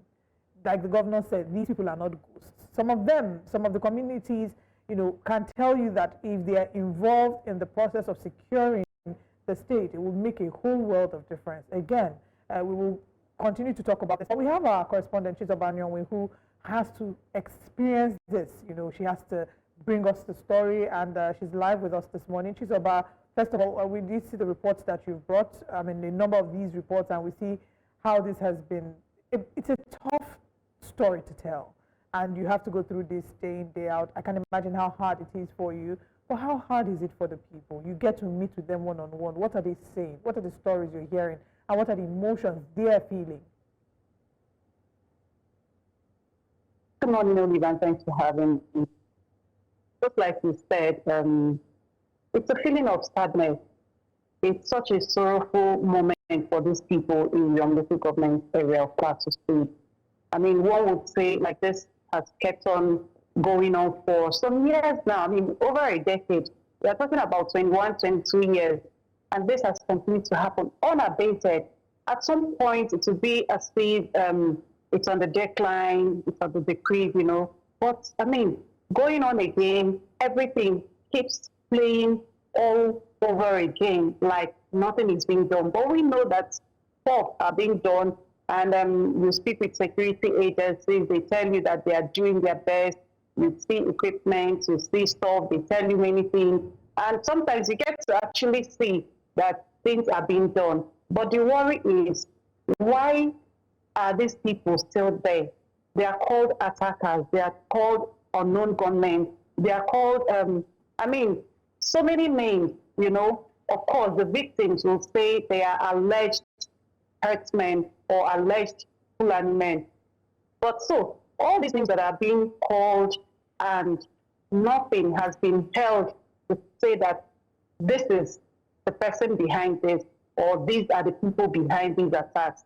You know, so it's still hovering on the minds of people what actually is happening. Just like you guys said earlier, you don't know what is happening. They are so faceless. And the governor has always said that they are not ghosts.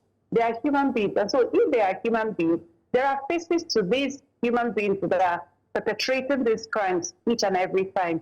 Now, these people in Riom that we are just talking about, I mean, you need to see their faces. You need to see these homes. You need to see where they are putting up. And some people would say, even in their lowliness, even in their poverty, you still go after them and kill them.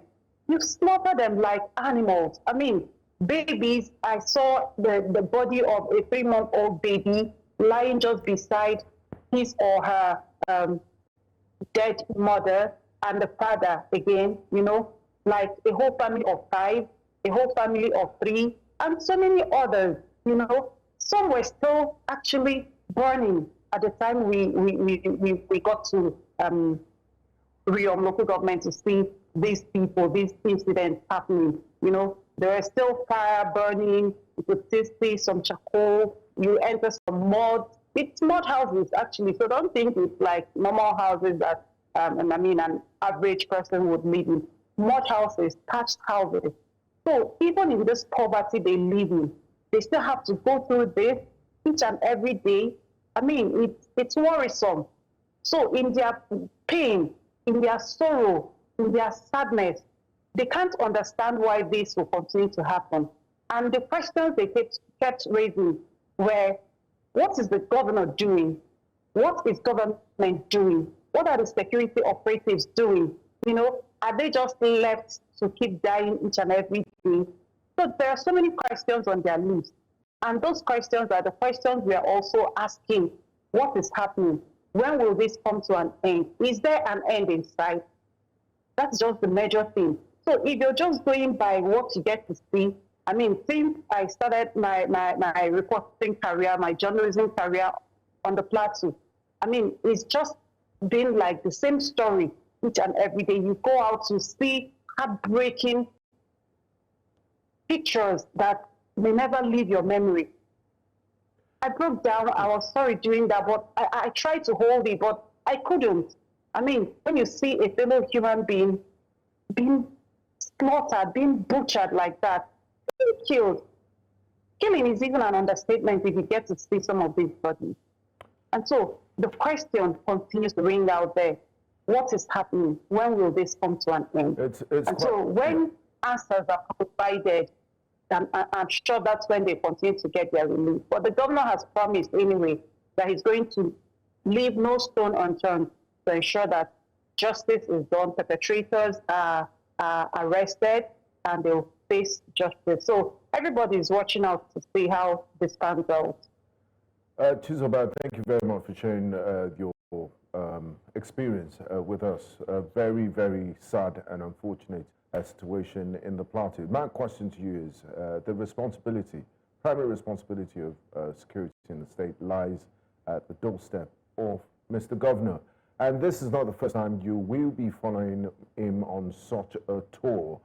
So what makes this time different? I mean, it's almost rinse and repeat. I'm sure you, like you rightly said, you've been, since you started your reporting in the plateau for decades. It's been the same story here and there. So listening to the governor in Riyadh, does he inspire any hope that they say insanity is doing the same thing over and over again, that things might perhaps change this time? And from your interactions with members of Operation Safe Haven, is there going to be a change in statistics? Will they have mobile patrol units? What difference would it make? Or is it just hopeful statements and empty rhetoric without, you know, putting the much needed action in place to prevent this from happening? Because quite frankly, a lot of Nigerians are really, really tired and sad at this reoccurrence of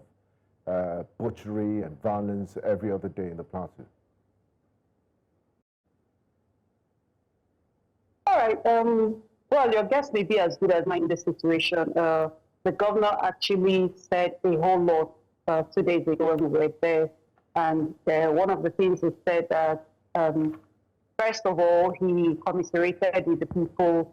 And going by body language, he actually felt that, of course, who wouldn't, when it is seen that the safety of these people is a responsibility, and they keep dying each and every day, every other day. So he commiserated with them, he felt bad, and he said that he is going to conduct a real investigation into what has happened to know what actually transpired and what gave rise to that. And after that, he was going to convene a very serious security meeting. And in that meeting, he's going to speak heart to heart with the security chiefs in the state. We're talking about Operation Safe Haven. We're talking about the Nigerian police. We're also talking about the civil defense, the state-owned security force, the independent security, which is Operation Rainbow. And so all these heads will be on a table with the governor to discuss what happened. Because, I mean, there are many stories around it. Some people gave accounts that the security men were complicit in the incident. Some others, also locals, also commended the same military, the security operatives, for their efforts, saying if they did not intervene at the time they came in, that, I mean, fatality would have been more than what we saw, that the 27 that were killed.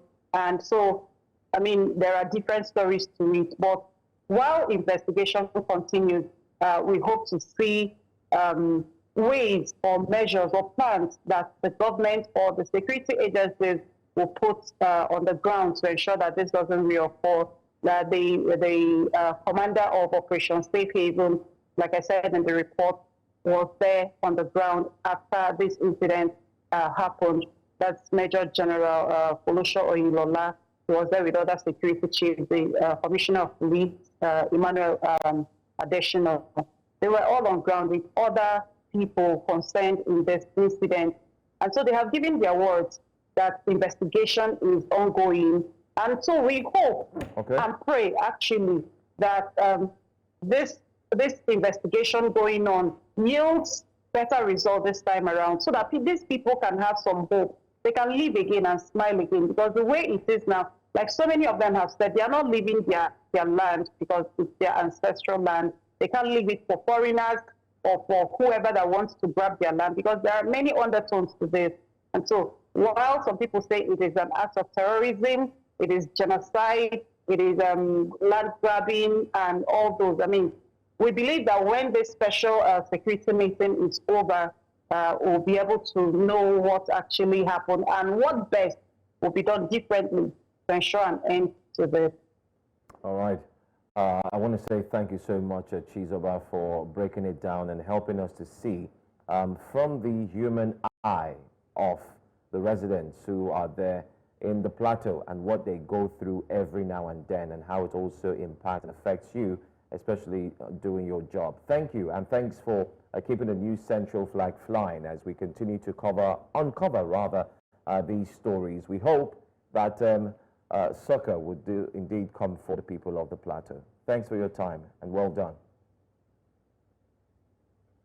Well, away from that very touching story and the coverage of the people of the plateau with what's going on, let's bring you another very, very intriguing one. Now, this next report you're about to watch is about a young man named Abdullahi Aziz Akahu, who was discovered by News Central's special correspondent on investigative journalism, that's Marshal Anthony Onoye, following an anonymous call. Now, Abdullahi Aziz, that's the man who many people within the community, he was discovered in Ojodu, Lagos, Nigeria, thought he was mentally derailed, was actually found with several degrees of wounds and a very deteriorating health condition. He appeared to have been beaten and left for dead in some suspected ritual attempts. Yes, I did say ritual attempts. Well, News Central's Marshal Anthony was able to interrogate this young man in a bid to discover what happened to him and persons that might have been responsible for his condition. I want you to take a look and take a listen to this intriguing report that seems to indict some persons in high places. Here is the report.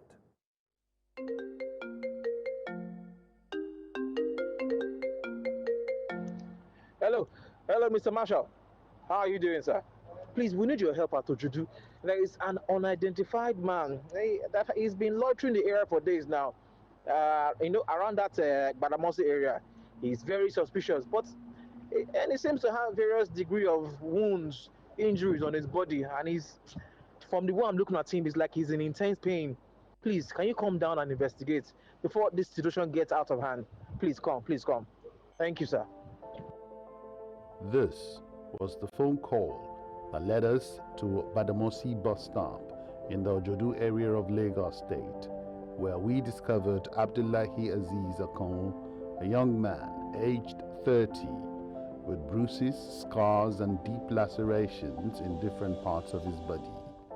The sender pleaded to remain anonymous. At the first sight, anyone can mistake Aziz for a mentally derailed man, but when he first spoke, we knew there was more to Aziz. Actually, the way I get here is, so when I finish my primary school, I go to my primary school at Lagos State Polytechnic. St. Peter for Lagos State. He tells a story of how he was molested, forced and subjected into some fetish practice in the house of his guardian, whom we learned as a traditional ruler somewhere in Ikorodu, Lagos State. I got the opportunity that here at Ikorodu, there's a king at Kingdom Land where the electricity was founded. Abiola Akim Adeoriyomi Oba Oyebo. So, and his wife said, boy, very nice to me. Will you able to live with me? Like, I have not given birth. So I will take care of you. Then I will send you to school. I told my parents, yes, I found someone today who wanted to sponsor me to school. He said if I can live with her. Mama, it's okay, good. I hope you are not collecting money. I'm not collecting money anymore. I will the one follow the man to his sacrifice house. To the sacrifice house? Yes. So the man will still be on his bed, on our bed, sleeping sometimes, even including the man before he can eat or talk to anyone. So I have to put her a pap.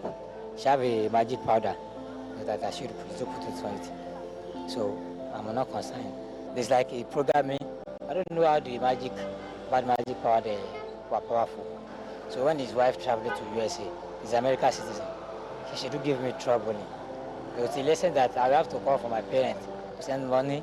So there was a day we were arguing. And I threw a joke. Let me know I'm So she started holding me on her stomach. So like I have to confess that that's not what I mean. I'm not saying I be mobile just like you. Aziz appears to have been abandoned, beaten, wounded, and from the swelling of his legs, he could be suffering severe health deterioration. Akbari is one of the men who discovered Aziz over a week ago when he first appeared wandering on his street. I don't know him from anywhere, but I saw him on the road, naked and injured. Then I tried to help so that if he died in our streets, there will be a problem.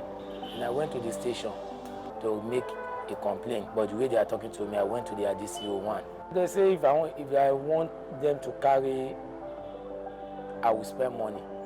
I told them I don't have money. Me, I'm looking for what I will eat. They say if I should go and meet all the CDA.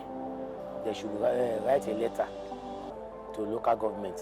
Local government will not bring letter to station. We asked if he had a phone, but he said his phone was taken away from him by the individuals who did this to him. Then we asked for his number or the number of anyone we could call on his behalf, but he could only remember a phone number which he said belonged to him. At the office, we were able to dig into the number provided, revealing his national identification, and found Abdullahi Aziz was saying the truth about his name, residence in Kwara State, and the phone number truly registered to him.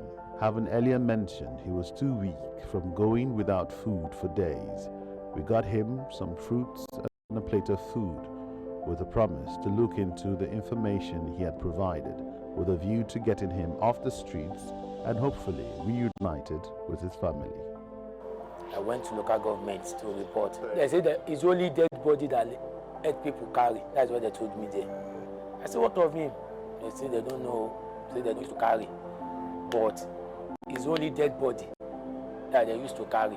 Even one man told me there that I should go and treat him. Maybe if I treat him, I cannot bring it to local government or station. I said, it's not my family. If I even have the money, I will treat him. With such an allegation, we immediately moved to the Ojodu Local Development Council to question such stance. There, we met with the council's admin manager, Mrs. Akintoye.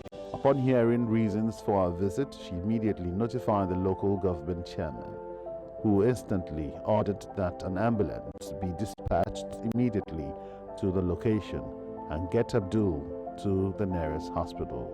Unfortunately, Abdullahi was rejected by 5 different hospitals until he was brought back to the local health center. We have gone up to five.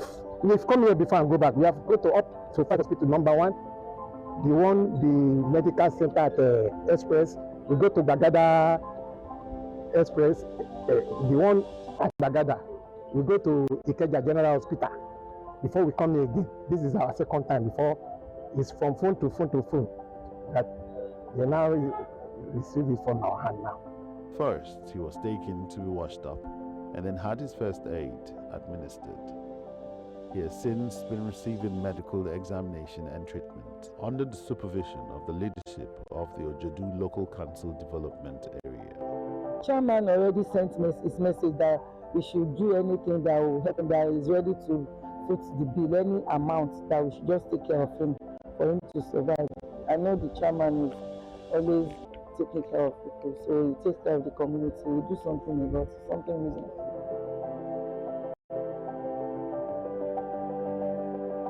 In the coming days, We hope to further investigate the claims by Abdullahi Aziz of fetish practices performed on him by persons not to be highly placed in the society.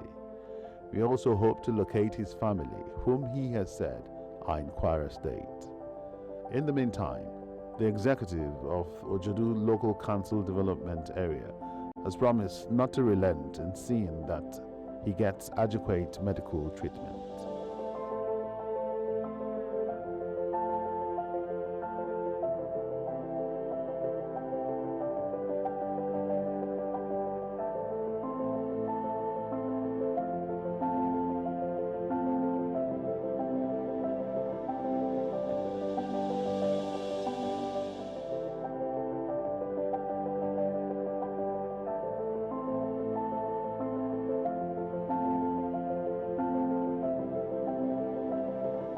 For News Central, Marshal Anthony Onoya.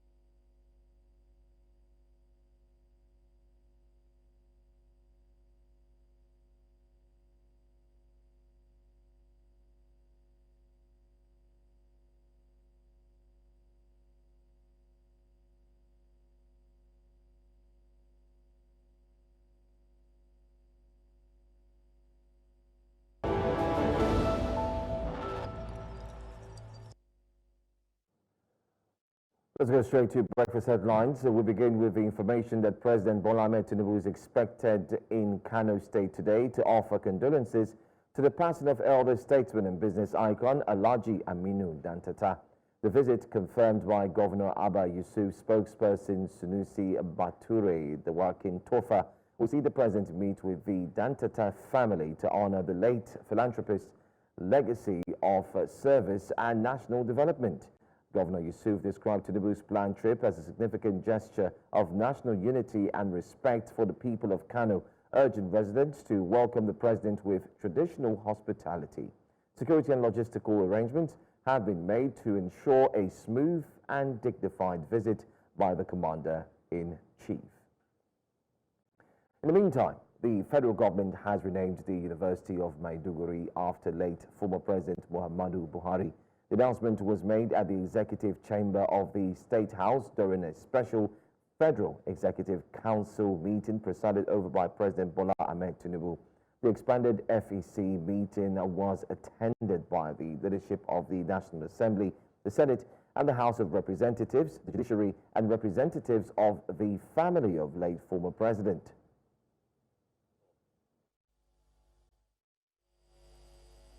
In honor of his memory, with this special session of the Federal Executive Council expanded, and we adopt the naming of University of Maiduguri with a new name as Muhammadu Buhari University Maiduguri.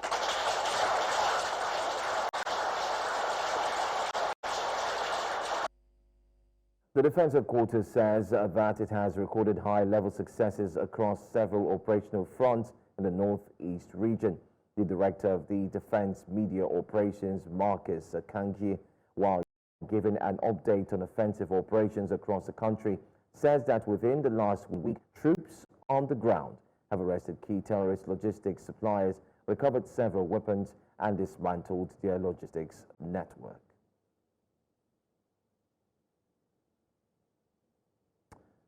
Well, let's move on now to another story. This time, let's go outside Nigeria to tell you that hundreds of protesters flooded the streets of Monrovia in Liberia, braving a heavy rain to denounce President Joseph Bokai's leadership. Demonstrators accused the president of corruption, economic mismanagement, and failing to fulfill campaign promises. Critics say Bolkai is favoring members of his unity party and targeting officials tied to the former George Weah administration. The government insists it has suspended corrupt officials and is strengthening investor ties.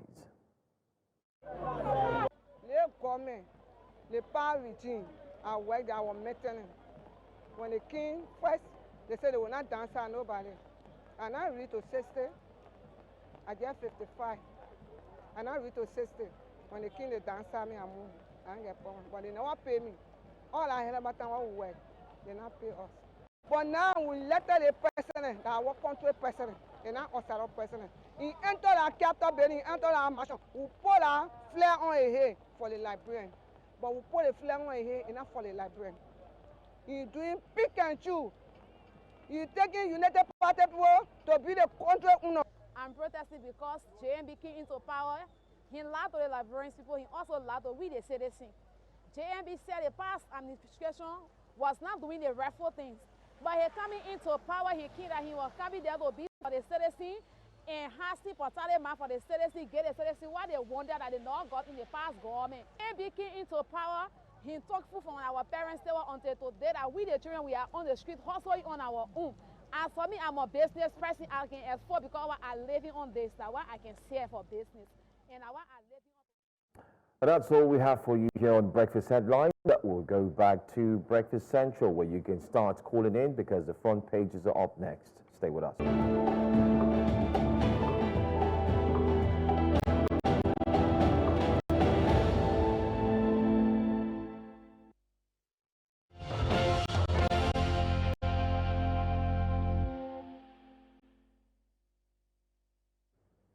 Welcome back to Breakfast Central. It's time for the newspaper review, and this is the point where you get to be part of our analyst. All you need to do is to call the numbers at the bottom of the TV screen to share your thoughts on any of the stories on the front pages of the paper. Joining us this morning as our in-studio analyst is Public Affairs Analyst Theophilus Akatuba. Thank you for joining us. Thank you very much, Mr. Good morning. Good Good to be in the midst of handsome and beautiful people. So great to be seated with a handsome and great mind. All right, let's start off with the Punch newspaper. The front page of the Punch newspaper this morning. The big story reads, shocking surge. It's very shocking. Whew. Shocking as per electricity shocking. Yeah. Electricity subsidy jumps 220% to 2 trillion naira. Economic strain blamed for unsustainable power subsidy levels. 36 governors reject amendment to Electricity Act. Wait, there's a subsidy and I'm paying the money, the So amount I'm paying imagine, for I didn't electricity. think that there's no subsidy. I would have received a dirty slap in my financial pocket. Still on the front page of the Punch newspaper this morning, Tinubu immortalizes Buhari with Unimade. Renaming amid fake glowing tribute. Maybe we should even start with that, Unimade, because that's how we started the show this morning. Is that the best way to immortalize a person?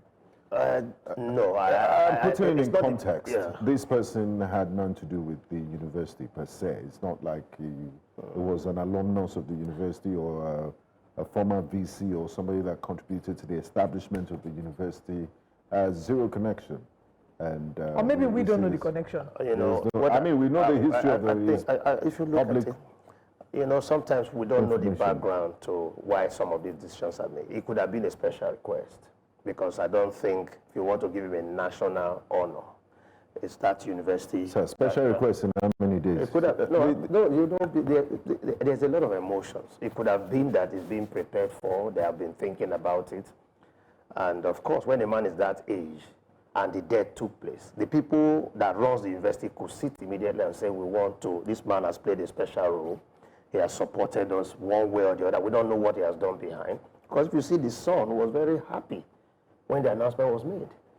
Like something they wanted that was given to him. He applauded it. But he didn't look as if this is not enough. Should there not have been wide consultations with the governing council of the university? Wide consultation. The alumnus. Well, you can consult them. If they can talk, they could have spoken to the leadership and said, we want to honor this man with this. And then, except we see people reacting. For now, we've not had reactions. I mean, I have not seen. Have you seen some? Are they within the zone or we from southern Nigeria? Because the most reactions we hear are those who really don't have any connection with it. We just go into political reactions. Have we heard cogent reaction from the school authorities? Just like when University of Lagos there was uproar from within the university community. Could have been Maulag today. So for me, I think that we should. This is, to me, a quick reaction. Maybe what the president. Well, this should not be the real immortalization because he did that during the FED meeting.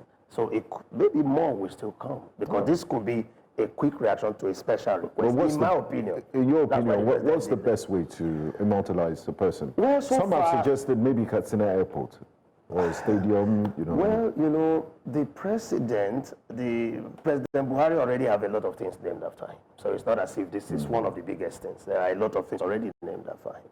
I think that the country might not, sometimes a testator, somebody who has done good, his good might not be known while he lives, but his good might continue to manifest even long after.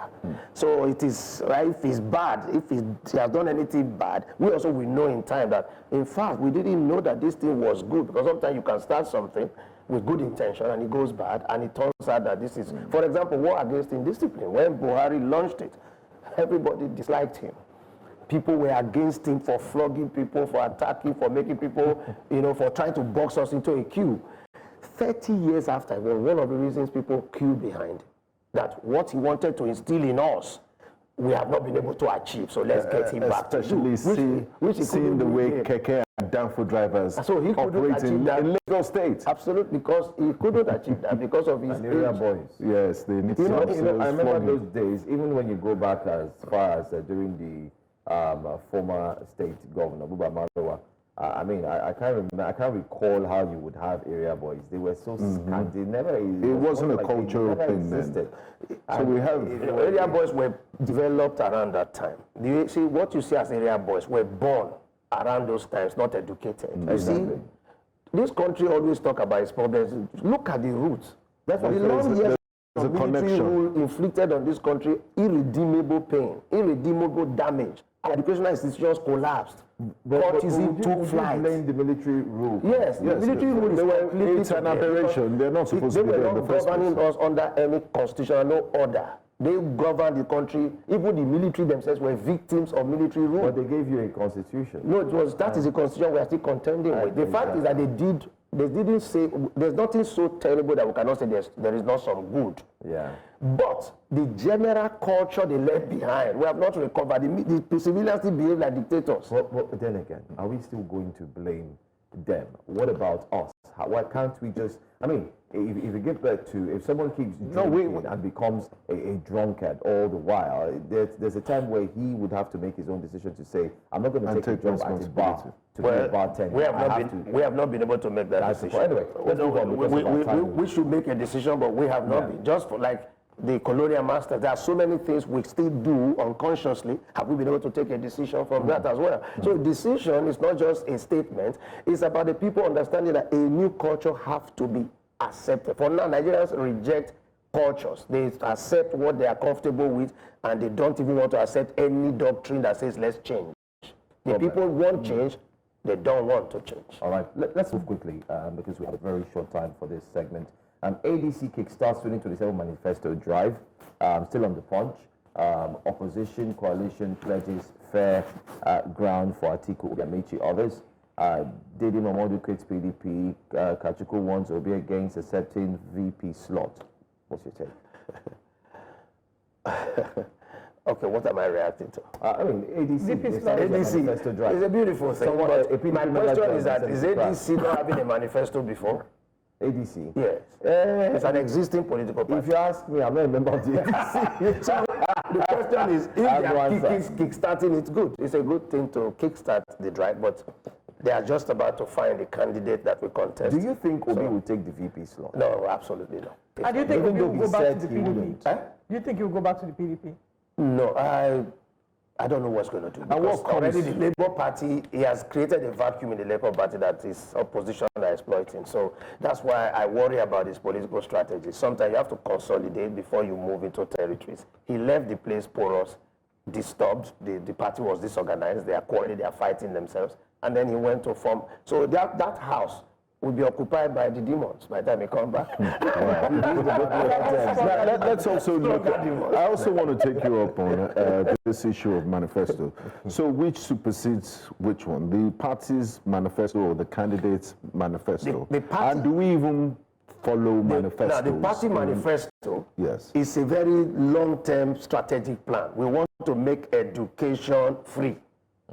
At all levels. That's party manifesto.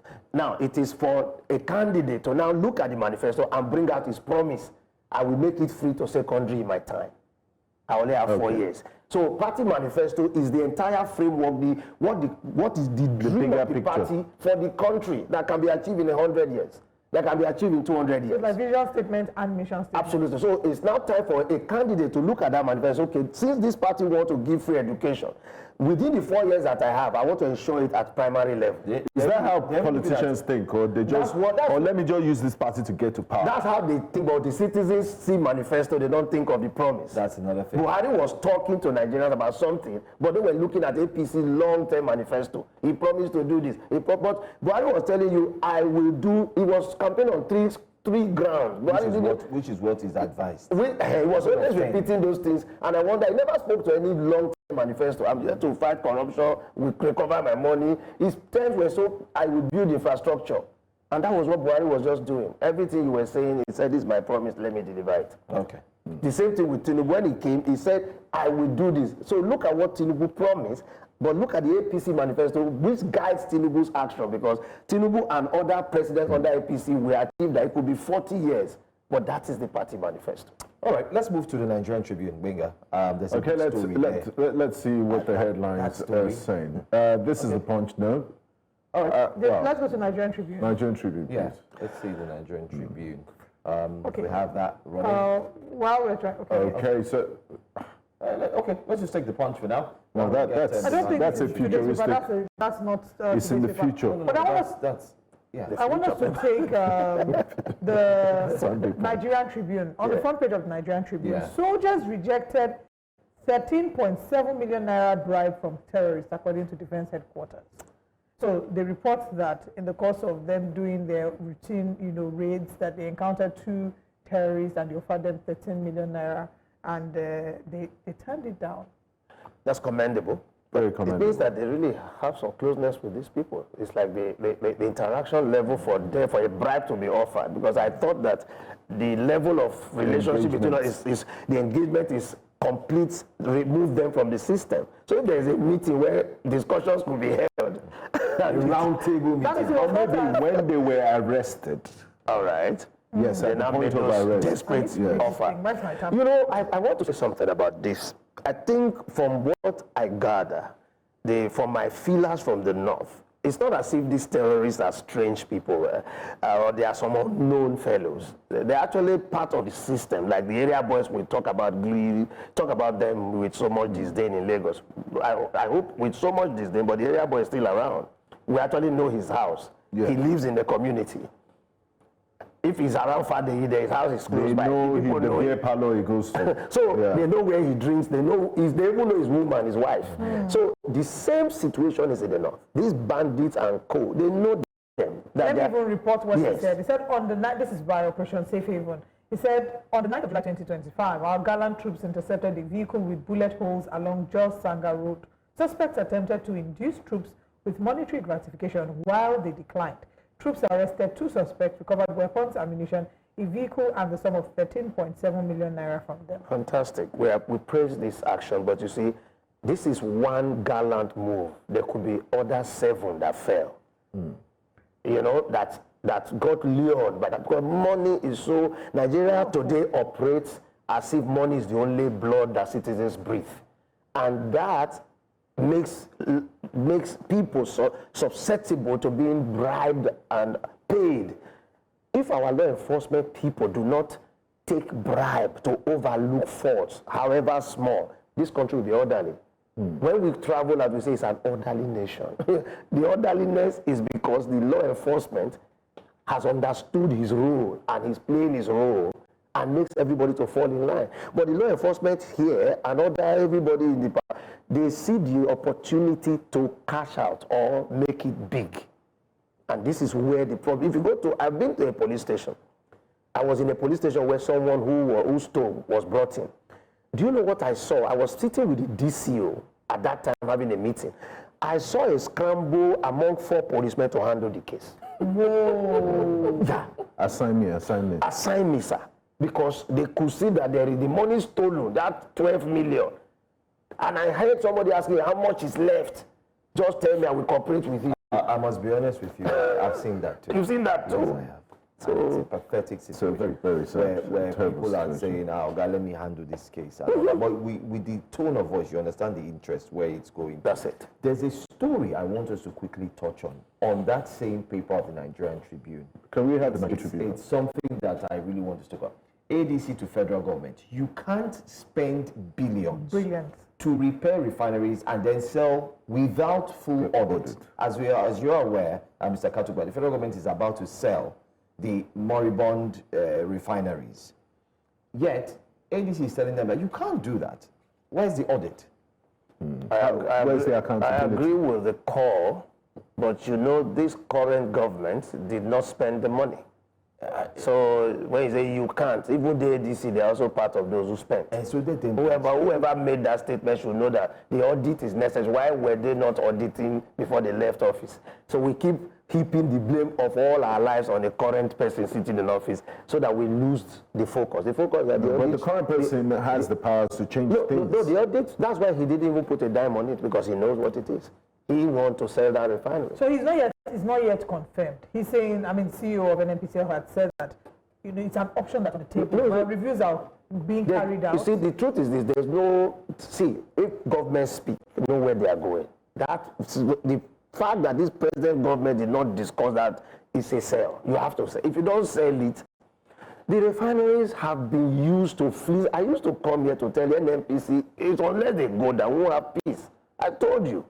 We are looking at the largest effort to save the NNPC. Let's see if it will work. But because it's a very difficult organization that, in fact, the kind of principalities. But we've seen a change in management. The management is just a few. It's a gamut, a change. It needs spiritual cleansing.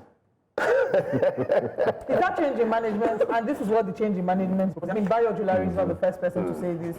Aliko Dangote has also hinted at it. He's expressed. Obasanjo said he was given an advice that there's no hope. When we have gotten to it, they are all gone.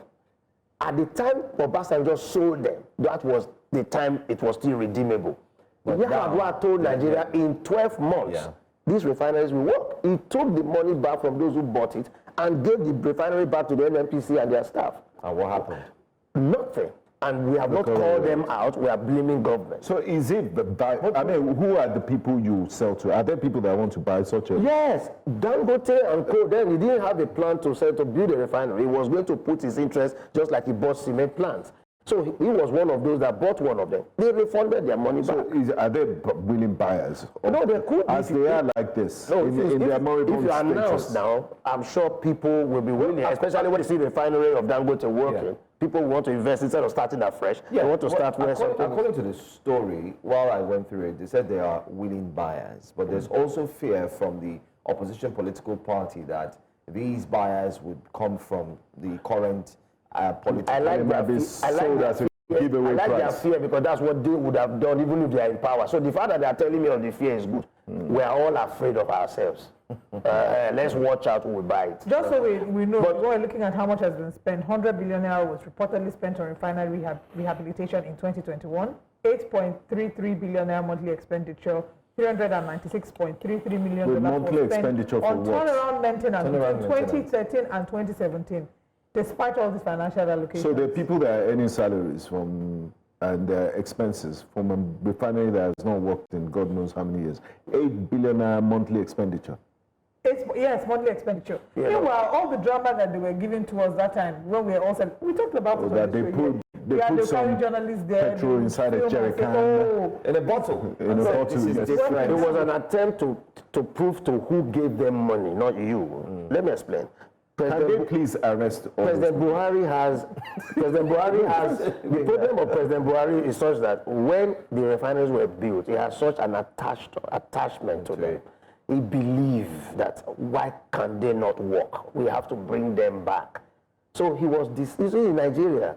If you say there is a flood in Bayelsa, you call your lieutenants to make sure charity, rice and mattresses go there. As your men are sitting with you, they are calculating how much of those relief materials will go into their pockets. The men that you are sending, the relief materials will not get to Bayelsa before the trucks, some of them will be diverted. So we have not seen rice for COVID that are in the market, rice for people that were found in Agege. So we have a serious in markets in Lagos. And because nobody has been called to justice, or nobody has been judged, this impunity continues. It's almost the culture. Let's say who is judge who now? Okay, now. Okay, President Buhari want to, if you are a president and you have sent people to go and do something and they didn't do it, and the people you want to call them to order, the people you sent to call them to order also enter into collaboration with them. All of them should be there. They are not. Who is dealing with who? The judge has been paid, and he has also accepted that he will give them a soft landing. Don't you know that when a Nigerian politician is to be charged, they discuss which judge the case will go to? And then the judge knows the case is coming to him. The prosecution calls the person that, look, what's the need for us? Do you understand how Buhari was isolated as an enemy of everybody? Do you know the network that can turn you? That's why do you know the network of evil that presides on Nigerian system? And it's not about the leader, it's about a whole network of beneficiaries. To tell somebody, don't allow rice into Nigeria. And he sits there as a custom official from morning till night, doing what? Planning how the rice will come in and he will be sorted, his boys will be taken care of, and they are planned the time the rice will come in. Fisaya Shombo, carrying out that investigation. I entered Nigeria one day at 1 a.m. I was in the midst of the biggest convoy of rice smuggling, more than 2,000 vehicles. And the way they were entering Nigeria, the way they were being ushered in at every custom, 1 a.m. I had the recording. Check on my Facebook, I can bring it out. So what I'm saying is that it's not that, you see, Nigerians always say, we have bad leaders. I ask people, we have a terrible followership. So we need a complete reform. We have bad people, a lot of bad people. A complete reform. And what do you think, let me also ask, it's also on the front page there, the ongoing Constitutional Conference. Yeah, yes. The Patriots. What do you think? It's a distraction. It's an attempt to distract. The president is very smart. He's going to allow them to do what they're going to do. But do you think he would accept? Not Can we have the Nigerian Tribune? Is this something that, if it's a document that will be brought out as a suggestion?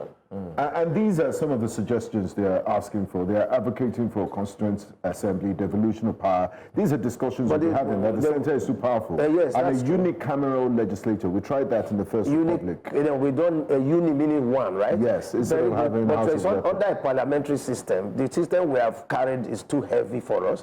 So if we want to do that, it's fine. But electoral reforms, security architecture. Well, every time we call for electoral reforms, what do we really want to reform again? I thought we had one. We've not tested it for 2 election cycles. Said you should make projected.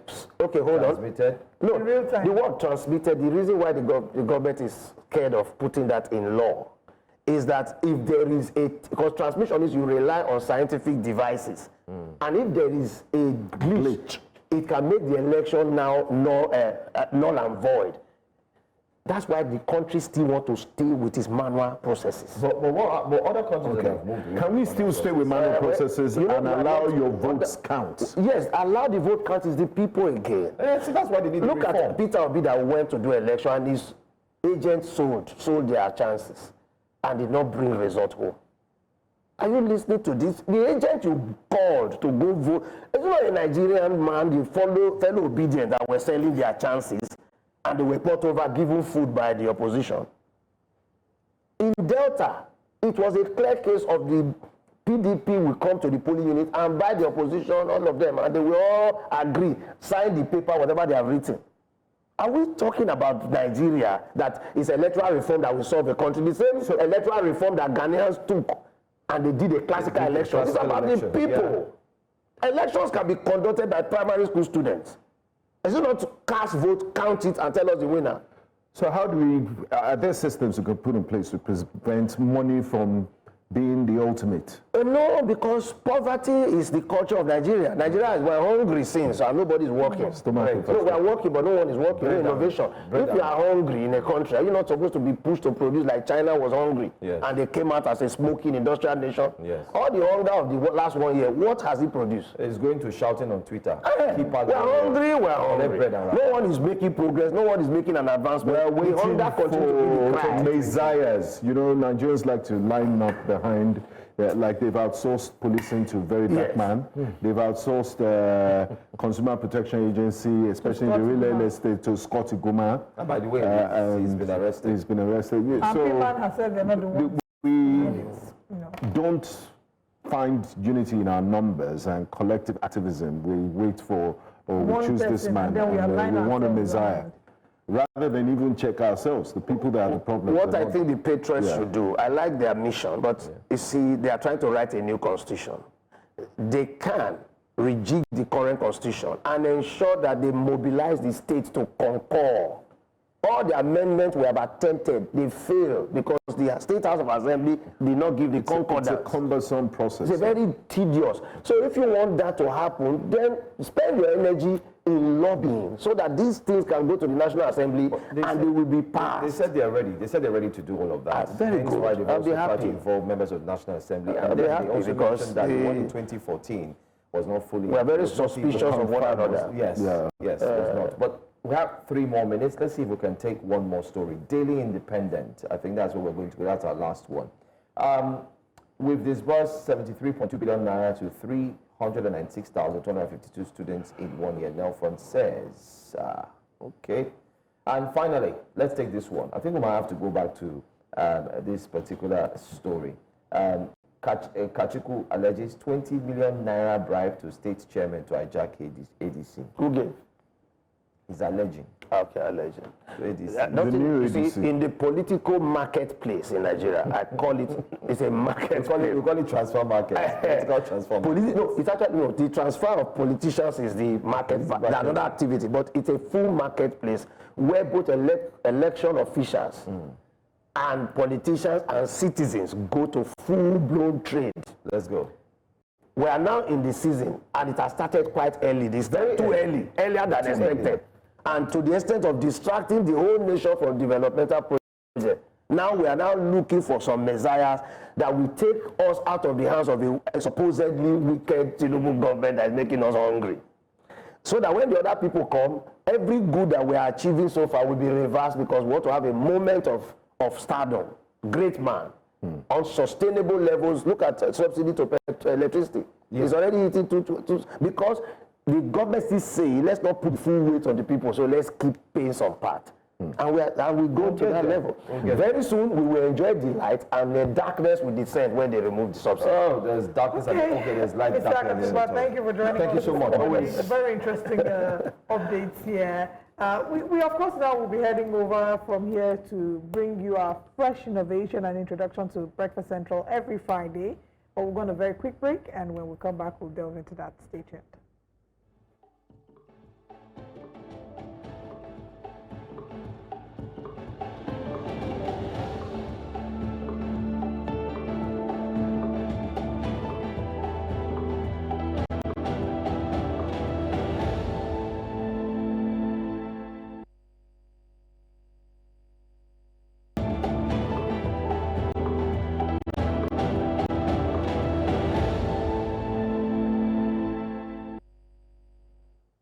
All right, so we're right back. It's Friday, and we have a brand new segment here on Breakfast Central every Fridays. Joining us to give us a roundup of what's been happening from the entertainment scene, aside from a CEO hugging somebody and someone performing at the biggest stage. We do have, we wouldn't want to say the award-winning, but we'll say the man who definitely speaks when it comes to entertainment, and he is known to always speak it well.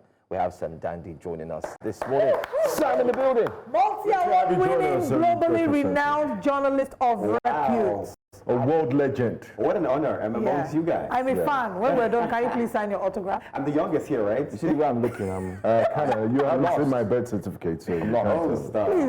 But welcome, Sam. So much has happened in entertainment over the past weekend. Let's get into it. Let's get into it. Go ahead. Let's start with this one. Tams made a historic headline performance at the FIFA Club World Cup halftime show. Now, it's the first of its kind for an African star. The Grammy-winning songstress is not new to international spotlight, from performing at the NBA All-Star back in 2023 to this global moment. Thames continues to soar high. But to be honest, it's also a spotlight at Ballon d'Or ceremony back in 2023 as well. And just this week, Rema and African giant Burna Boy were guest appearances at Drake's successful wireless show. I don't want to talk no more. We do have some visuals, of course. Let's play a bit of that. Nigeria to the world. And U.S. President was actually at the Club World Cup final, and I saw him clapping to Thames, so he must have really enjoyed that performance. She looks stunning. She is stunning. Yeah. You know, she's a very talented, very talented. We also have to celebrate Nigeria to the world. I mean, you just mentioned the repertoire of Nigerian artists that have performed at the biggest stages in the world. I mean, this generation might just be the future for Nigeria. Is the future. I like that. Maybe, like you say, we're the leaders of tomorrow. So this is a point we're taking leadership in different parts. We need to move into politics, though. And that's a story for another day. Wow, okay, another day. Let's move from that one. Controversial star Speed Darlington over this week, after refusing NAPTIP's call, made shocking retaliation to their wanted tag. ACME, as popularly called, is now suing the National Agency for the Prohibition of Trafficking in Persons for 3 billion naira in damages, alleging that NAPTIP's actions were defamatory. According to them, he is wanted in connection with alleged offenses, including rape, cyberbullying, and cyberstalking. I mean, this one, are we surprised? He's controversial for a reason, so I don't know what to say about this. Will this go further? I guess we'll find out. Speaking about more controversy, as the nation bid farewell to late President Buhari, Nigerian rapper and activist Idris Abdulkarim reacted to the series of social media reactions with a bold statement to Nigerian leaders. Now, he's reminding them that if you want sympathy in death, then you must show empathy when alive, adding that your legacies after life are consequences of your deeds. I want to ask this one real quick. Do you think musicians, artists, entertainers should always be vocal about, political stance, about state of the nation, these things, or should they stick to entertainment? I mean, if they're going to say sensible things, then they should say. If there's something sensible, it's not going to come out.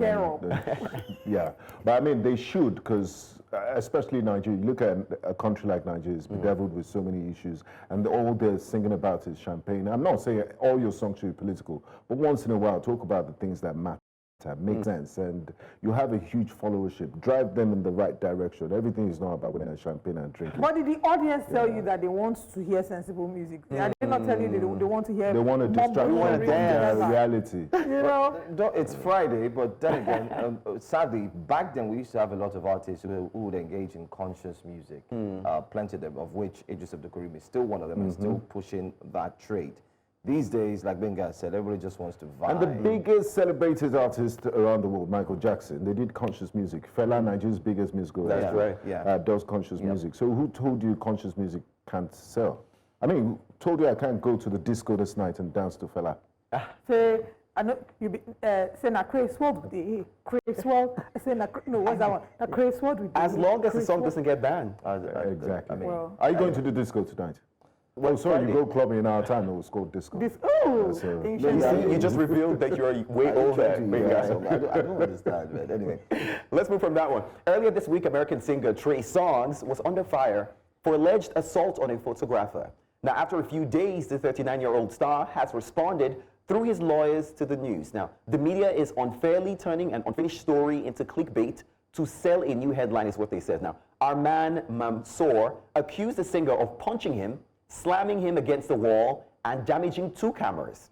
Now we hear Trey is cooperating fully with authorities on the matter. It's funny, when this year started, I did say something about it's going to be a year of a lot of lawsuits, and we've seen that in entertainment from Diddy. Everyone is going back and forth, Mercy Chinwo, and Acme. Also Acme. Speedy Baba. It's more work for the lawyers, all its friends in the bar. They're making money. Well, this year. Making money. No comment. You plugged in.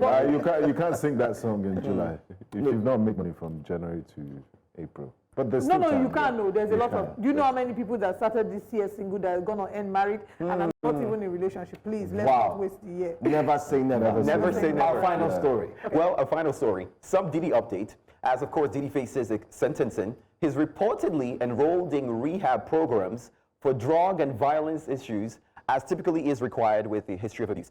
But there's also a twist. Maureen Comey, a veteran federal prosecutor who worked on high-profile cases involving Jeffrey Epstein, Sean Diddy Combs, has been fired from the U.S. Department of Justice. Her removal from the Southern District of New York was confirmed by multiple sources, though no reason was officially given. I think that's interesting. Whenever there's not a reason, I'm like, what does this say? What does this mean? Maybe there's a missing link somewhere. There's something is fishy there. Right. Because this is one of the most, I'd say, widely covered cases that we've had in a very long while. Yeah. That we've had, apart from the, what's it called? The United Kingdom, the Sun? I know you're talking about. Yeah, apart from that and so on, this is one of the most widely covered cases. And not it's just in also America. giving O.J. Simpson. We're looking for the sentencing, but I don't think he's going to go to jail. I don't think it's going to stay as long. 10 years? You don't know? 5? No, he might not even go to jail. I think a number of people were very disappointed with how the case turned out because many people were rooting for Cassie. They had said that a number of the experiences, not shared not just by Cassie, but the other women who were brought as witnesses, they'd hoped they'll be able to pin Diddy down to something, but it felt like he was able to wriggle his way out of it. But in all of this, I would say that the star for a number of women is Cassie. I'm incredibly proud of her for being able to stand up in her condition as she's pregnant. It's a whole emotional turmoil that she went through, having to stand there and share her story. But what she's done is just not share her story, but give other women the confidence to be able to stand and speak up in the face of abuse. So I hope that, this inspires women around the world and men as well who have been victims of abuse to know that they can stand up to their abuser, and it doesn't matter how long ago it happened. Thanks for plugging in the men there. I appreciate you. I also find it interesting that quite a number of people that I used to listen to in secondary school disappointed me. So as a matter of policy, I don't listen to their songs anymore. R. Kelly and PDD now. But thanks to Nasir Jones for being an upright character. We can still listen to Nasir. And you also have the likes of Elizabeth, who has not yet disappointed you. Elizabeth Joyce is a disappointment. Wait, I'm like, what names are these? I'm Elizabeth Gen Z. Joyce would actually be You don't know Elizabeth baby. That's the name on his Instagram. I was shocked when Benga, I didn't know Benga vibes to that. Wow. When I said, I'm like, it is, and he also was saying Elizabeth Joyce. I'm like, what is Well, anyway, the biggest source in entertainment, I would have added some small Jara. You know the Jara that don't worry, in 60 seconds. What time are you guys coming on air today? Of course, 4:30 p.m. we'll bring you entertainment as it hot. In fact, it's a Friday, so the next song's out right now. We'll break it down on the show, of course, on our New Music Friday playlist. I can't miss it. And by the way, I love Chris Brown's Holy Blindfold. That's a good one. That's a good one. Music. As you are loving Chris Brown, I also love Chris Martin. Chris Martin is the lead singer for Coldplay. You've seen them in concerts. Oh yes, I went to Thailand, Bangkok, and I saw them. And it's caused problem for a CEO. No, in fact, that was one of my favorite parts of the concert. The fact that he could project to the audience and connect with the audience. The spotlight was beamed on random people, and he starts to do a freestyle. See me praying that he will beam the spotlight on me. I should have carried my Nigerian flag, so he would have sung for me. Also because I really didn't have anything to moral of the story, don't cheat. Don't cheat. Don't cheat. Oh, he's put out an apology, by the way. And he said that it's important for artists to understand. Who put out an apology? The CEO. The CEO. Oh, okay. Yes. Well, I'm sure Sam his LinkedIn too. Yeah. I don't know about that part. Yeah, he's done that. But Sam has the juice for 4:30. Well, absolutely. We don't like controversy. Sam, I enjoy this so much, and I want to propose to management that we should do it every day. No, every day. Oh, God. The 3 hours of Breakfast Central should just be entertainment. I love it. As long as I love it. You're screaming along to it. Please, we need to go. I knew Breakfast was good. Thank you. I knew when to say that one. Thank you. To everyone who's joined us virtually, the comments on YouTube, weekend. Our guests physically, virtually. We'll see you on Monday. Breakfast Extra continues tomorrow. Have a great weekend. Au revoir. Au revoir. Bye-bye. Au revoir. Bye-bye. Bye, guys. Udabo. Bye.